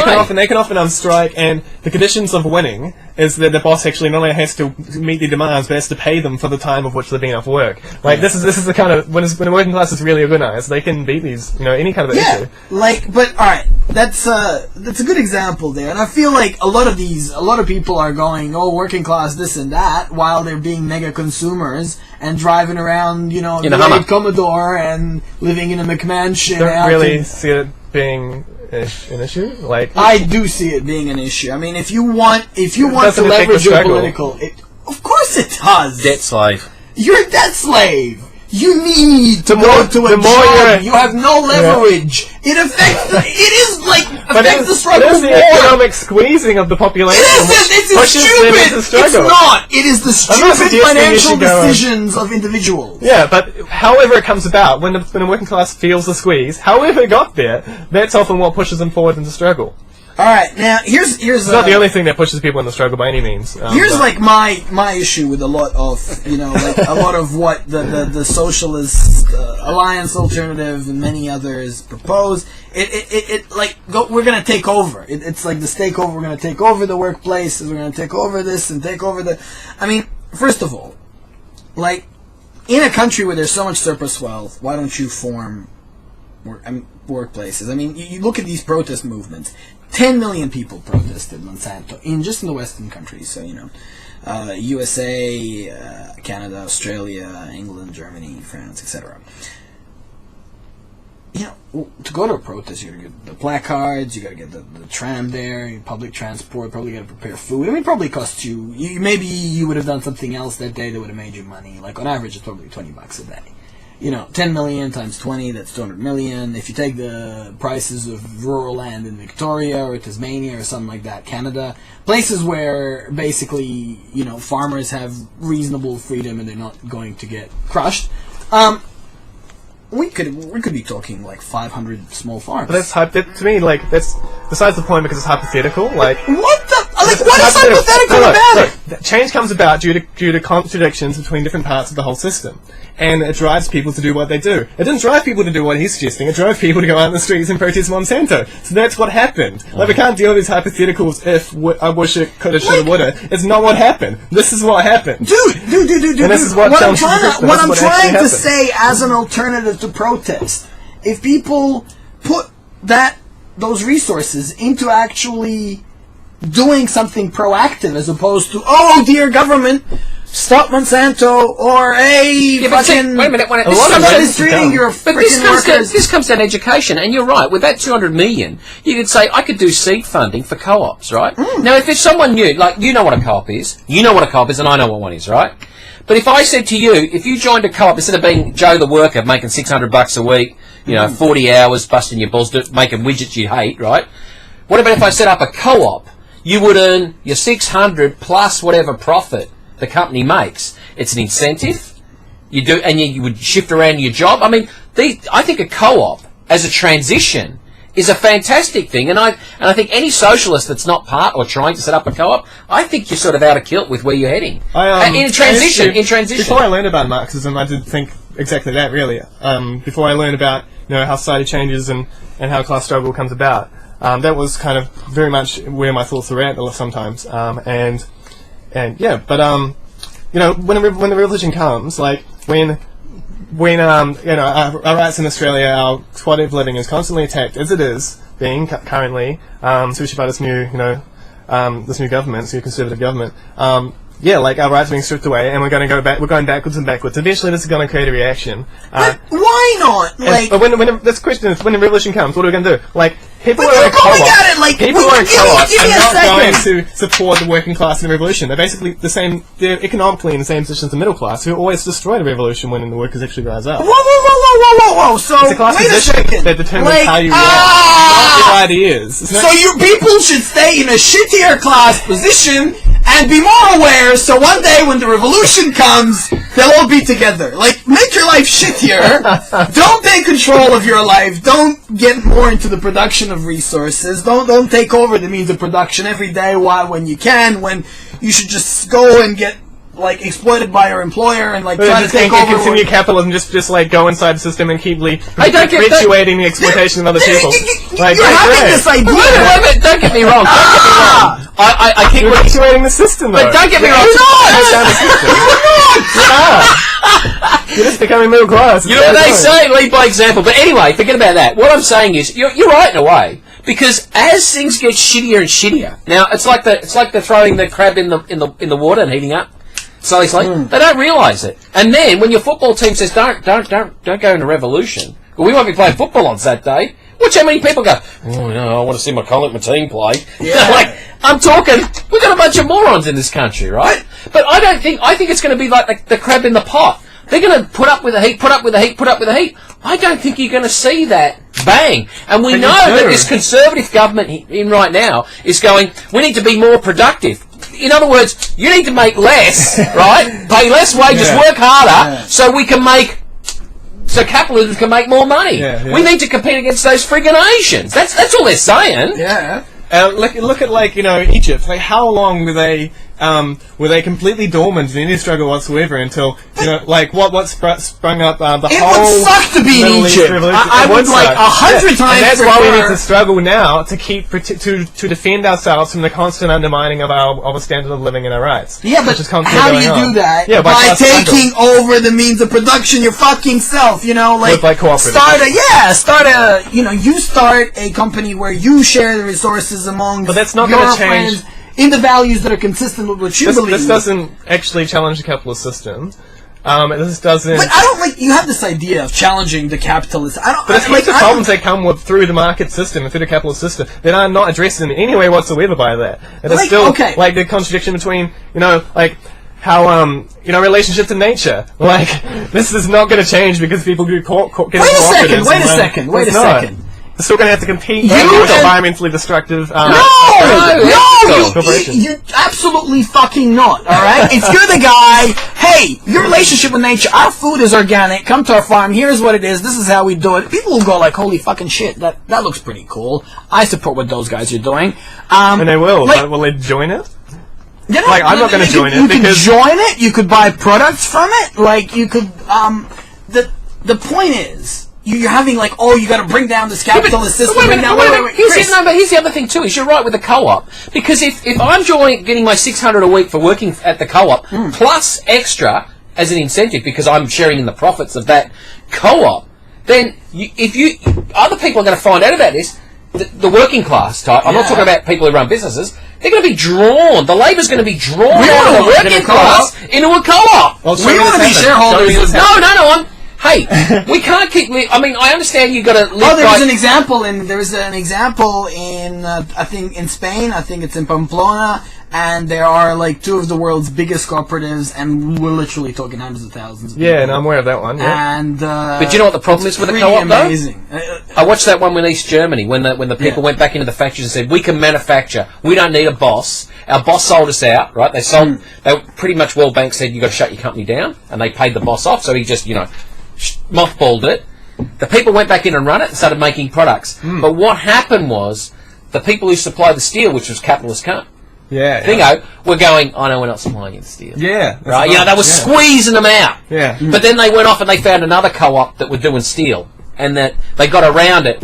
But man, the capitalist system, it was like they were all out to get them because they didn't want... I mean, even though they were a company and they were making profit, they didn't want a cooperative. Well, it sounds to me, actually, this isn't just about the fact that they were a cooperative. It sounds to me like you actually... Like, these are actually... Like, there's different ways co-ops come about. Like, if a co-op comes about by, working class people saving up some money and then buying into something. No, they're not doing that. Yeah, exactly. You're talking about, the type of class struggle that actually, they lost their jobs, and they said, we made a good product, we did the right thing. And then that's what I support. That's what needs to happen. But why not buy a factory? I mean, why not build a factory? Why the fuck should they? They've already created more value than the value of the factory. How hard is it going to be to make people say, fuck you, GMH, we're taking over this plant, we're going to run it? Let's look at the history of it. Like, Northern Italy in 1920, pretty much happened in every single factory in Northern Italy. Russia happened pretty much in every factory in most of Russia. Well, where are they now? What happened now? Yeah, they were defeated eventually. But didn't but see, in that East German... Because the whole world was against them. But wait a minute, but in that East German thing, what happened was, the boss come back, right? And when the new political power come in, he goes, I'm getting my fucking factory and I'm going to use the police to do it. And then what he did was he got back into the factory, all the workers got asked, and then you know what he did then? Because he got paid to do it by the World Bank, he scrapped the machinery, so there was nothing for him to touch. Yeah, there's a struggle. There's a class struggle that exists. That's exactly what's happened. So, can you see the GMH workers taking over GMH? What, now? Well, when they're about to lose... They've already taken a $200 pay decrease. There's no massive tradition of class struggle, I don't think, in that factory, as far I'm aware of, so it's unlikely. But yeah, I mean, if you look around like the 1920s, very much inspired by what happened in Russia, where they actually did win on a national scale. They won. They were attacked by 255,000 troops from 14 imperialist countries. You're talking about like someone not supplying the steel. This is like military invasion. Like this is on a whole. That's what happened scale. in East Germany. And if you talk like in terms of Germany, like I'm talking far earlier, like not when it was people were rebelling against. I'm guessing you're talking about them rebelling against like the Stalinist dictatorship kind of state capitalism. Are you? No, this is when the fall. This was the fall of. Oh, wait a minute. The Eastern Bloc, yeah. I'm pretty sure I'm talking about like from 1918 to like 1923, like in Germany, the working class very much were, I mean, they overthrew the Kaiser in 1918 by revolt, and then, the working class very nearly completed the revolution there. If they had, they would have come to the aid of Russia, and, because, I mean, the revolution in Russia was only made on the basis that it would be a beginning of a world revolution. There was no possibility that a revolution could survive in Russia, and even socialists know it. Nobody thought that socialism could exist in Russia. They knew that throughout all of Europe, there was a massive level of class struggle at the time, and that there would be, a larger spark to that, and they were very much right that Germany very nearly had a revolution. About 6 years, there was like this confrontation between the classes, and they even set up Soviets at some point. And I haven't read a lot about this, but I'd like to know a lot more. But this is. But the problem is, right, we know right now with even the Labour government and Liberal government, it doesn't really matter who they are. They're just as bad as one another. They're trying to crush any work uprising, right down to the union, just trying to get basic safety. They're trying to crush. They don't want anyone on the site. They want this. So how is this revolution going to come about when you guys are being crushed constantly? It's actually the crushing that provokes the revolution. If you look at any, talking on a much larger scale, much grander scale, like, it's often when, the Russian revolutionaries and pretty much every revolution that was coming close to fruition, it's often the reaction against them, pushing against them. They actually had to really wake them up and realize, we can't just sit where we are with the gains we've made. We're going to lose all the gains we've made, unless we fight further and actually completely crush capitalism. And this is actually what happened. So, and in terms of a much more smaller scale, as we were speaking of, it is. If there was no attack on the working standards, there would never be anything. No one would never have to stand up for your rights. You know, Shannon. I think you got to live it. I think you know what Sonny's right in a way, right? We do live it. Like socialists do live their standards. Like I know. I understand what you're saying, but see, with Sonny says when he says I'm not a slave to debt, right? Because he probably has no debt. Look at the car he drives. Yeah. The only thing he does have to pay rent on this house because he doesn't actually own it. Yeah. But I'm sure if Sonny had to, he could go find a paddock out the back of Victoria somewhere, live in a tent, and have his garden. Dude, yeah. But he's down to where he only has to work the hours he has to work. And he goes, you know what, I might need a new computer. I might work a couple more hours, right? Yeah. He's not a debt slave. He lives off what he's got. He buys a little bit more and does his work. And now, I understand where you come from about surplus value. Surplus value. I understand that. But he's not a debt slave. And I think if people weren't debt slaves, or they had the fighting fund of the wharfies, and they've always had it, that thing in the background, they can afford to cripple. That's why people should join unions. I'm not afraid to lose my... Like, people are at work that, they say, you do this... I'm really not afraid to lose my job. Like, I always hated the unions personally. If I just go in and somebody gives me... I'm going to say, listen, it'll be my way, or... it's not going to happen, mate. I'm just out of here. Like... 90% of the workers don't have that freedom, and I'll tell you what, the vast majority of them don't have it because they make stupid decisions every day to buy shit that they don't need, because they're bought into advertising, and it's not because they're suppressed by the capitalist classes who are perpetually out there to harm the workers, and da-da-da-da. I mean, so much leverage that people could have, so much control of their lives that they could have in terms of at least having the power to just 3 months. For 3 months, sustain themselves without a job. You know, most people don't even do that, and that just, to me, ask anyone who's had a 6 month holiday. So, like, second, I wanted to. We talked a lot about, you know, the worker struggles, the class struggle, workers' classes. But I just want to stress one thing that changed in the landscape, generally speaking, is that, you know, Marxist theory came together in periods, you know, from late 1850s to just before 1884. Early 1850s. I don't know when the last book was or anything. 1880-something was his last book. The point is, then, that was Industrial Revolution time. I mean, you were just basically going from people having little workshops where they put together horse carts or horse hooves or building materials or something, just into like factories, into bigger factories, into huge mines, into like railway works. So like industry was just scaling up, and it was so clear. At the top you had investors management, at the bottom you had tens of thousands, you know, workers. Now, with modern technology and automation and global logistics, you could have a factory in a house. Essentially, I mean, you could build electronics on 2 machines.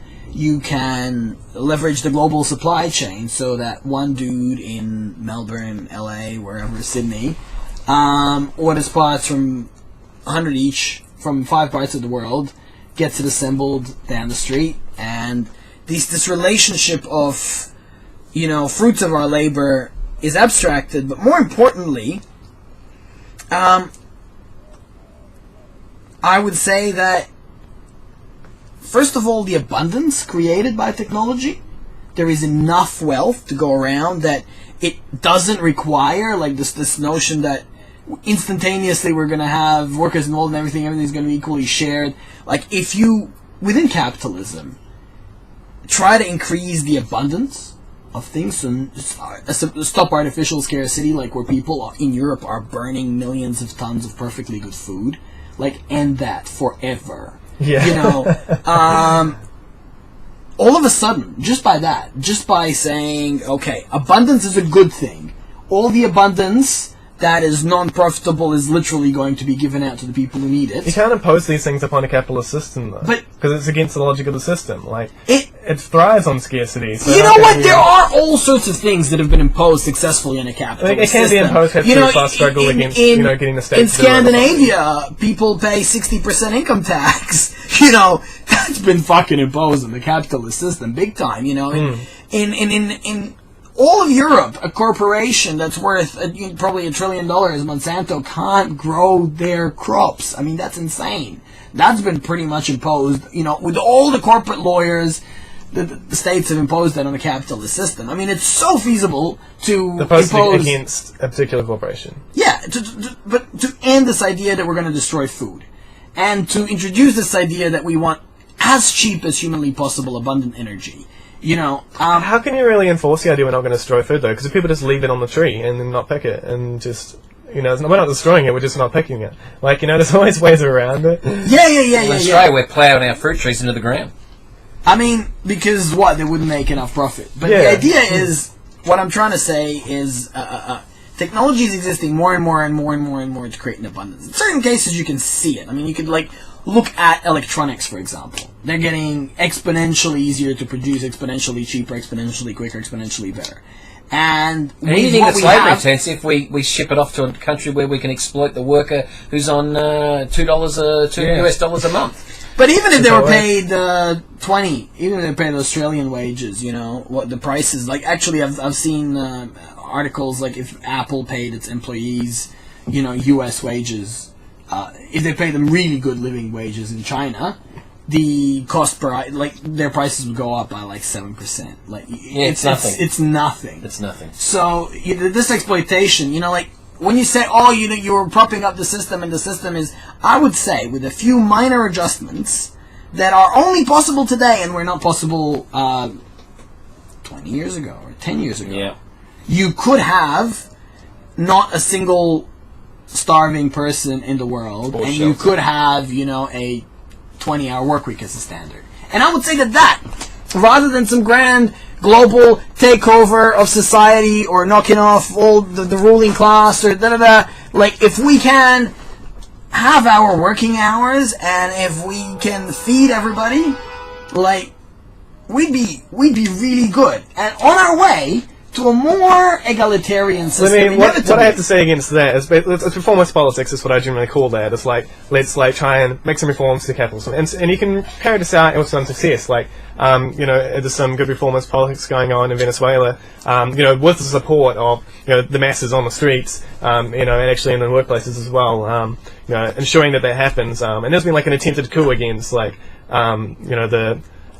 former Chavez, but wait a minute. He went up for election with 15 parties. 12 of them had the chance. That's a sidetrack. Yeah, so I was trying to explain this. So reformist politics, you can reform the system, but the capitalist class is always going to fight against it. They tried to have a coup against him. It was unsuccessful only because the complete mass of the population came out. Well, it essentially amounts to a class struggle. 60%. A huge population of the city. It was really impressive. But he's brought 60% of people out of the slum into apartment living, welfare, So he's done a lot of really amazing reforms, and this is in the face of the capitalist class who really don't want these and are really constantly trying to battle these, fight them back. And if you look at the history of Australia or any country of the world, we have made all these reforms over time through similar processes, maybe not quite as dramatic as happened more recently in Venezuela. And we've made this progress, and we're chipping away, and we're getting better rights and better safety and all this whatever. But that's never safe. It's never safe. You can never just sit back and say, "Oh, we've done it." What's going to happen as soon as you stop paying attention? The capitalist class just waiting to chip away at it. This is reducing my profits, and so they want to chip away and they want to take away your rights and they want to. So how many people dying on site a year? What's the capitalist? What's good enough for the capitalist model? Yeah, who gives a fuck? Whatever makes money. Yeah, as long as he's got a brother who can do his job. Yeah, totally, exactly. It's not sustainable. You can't just. Reformist politics, you can kind of fight for these changes, but they're always going to be under attack, and you've got to constantly defend them. And so, it kind of brings back to, the situation of dual power, where this comes to a climax, where actually, it's not just, you haven't just reformed the system, the workers have actually created this whole new way of organising society, Wait a second. That's the natural kind of... We have achieved certain given, and they're always under attack as soon as we stop valuing them. No, not all of them.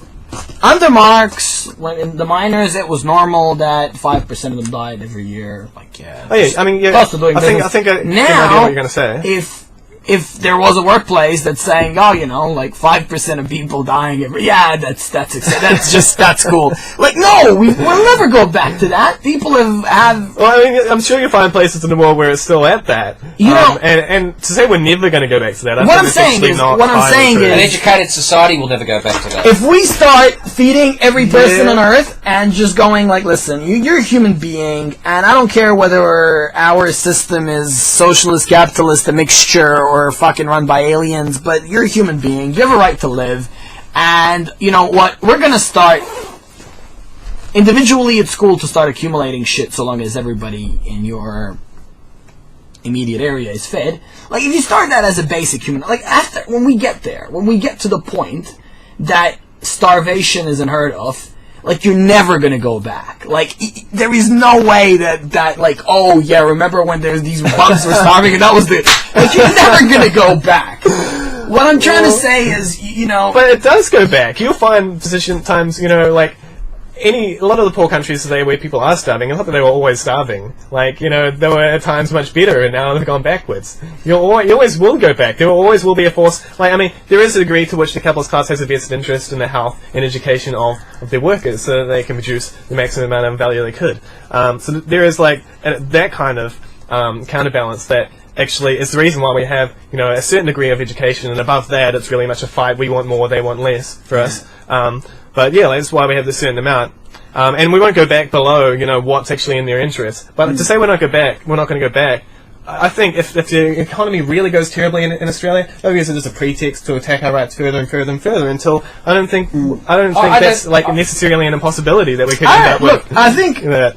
There is no, like, there's not going to be, like, an easy place to conclude this, but I'd like to say just a few concluding statements. First of all, you know, we had a bunch of interesting differences of opinion. Like, I think me, Chris, and Shannon all agree that, you know, we need to have a more egalitarian society, that there is exploitation going on, and that people need to be more aware of what they're doing. I guess the system, the methodologies, and ideologies all vary. What I suggest, sometime over the next 2-3 months, we do this again with, like, a limited scope of discussion. Yeah, okay. As in, we are only going to talk about, say, the past history of worker struggles.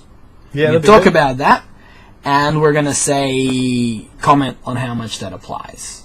Perhaps we can isolate another thing and comment, because the way, like, this topic has proved to be so big, so vast, and fundamentally, like, we are ideologically so different that unless we can narrow it out, like, issue by issue, we are not going to come up to the conclusions where one of us has some sort of an epiphany, we come to an agreement on something, or change each other's minds, because, you know, I say something and you generally go, well, you know, in Poland in 1940, and the next thing I'm thinking is, fuck, you know, I'm thinking Australia 2013, is thinking Poland 1920, like, can this possibly apply? But if we took them, I think some of it one at a time, but not all of it. You know, yeah, well, I agree that not every single thing applies. You know, obviously, we're in different circumstances. If we took them one at a time, and we had a lot of facts laid out all at once, we could actually extract some value from it. So we're going to be back. We're not in an exploitative way.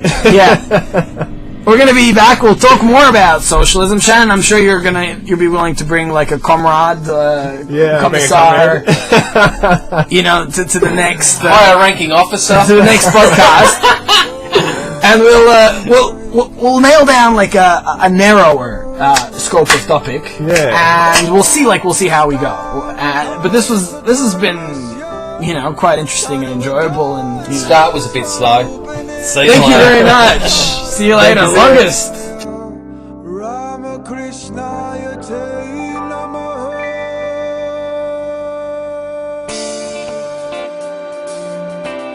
Yes,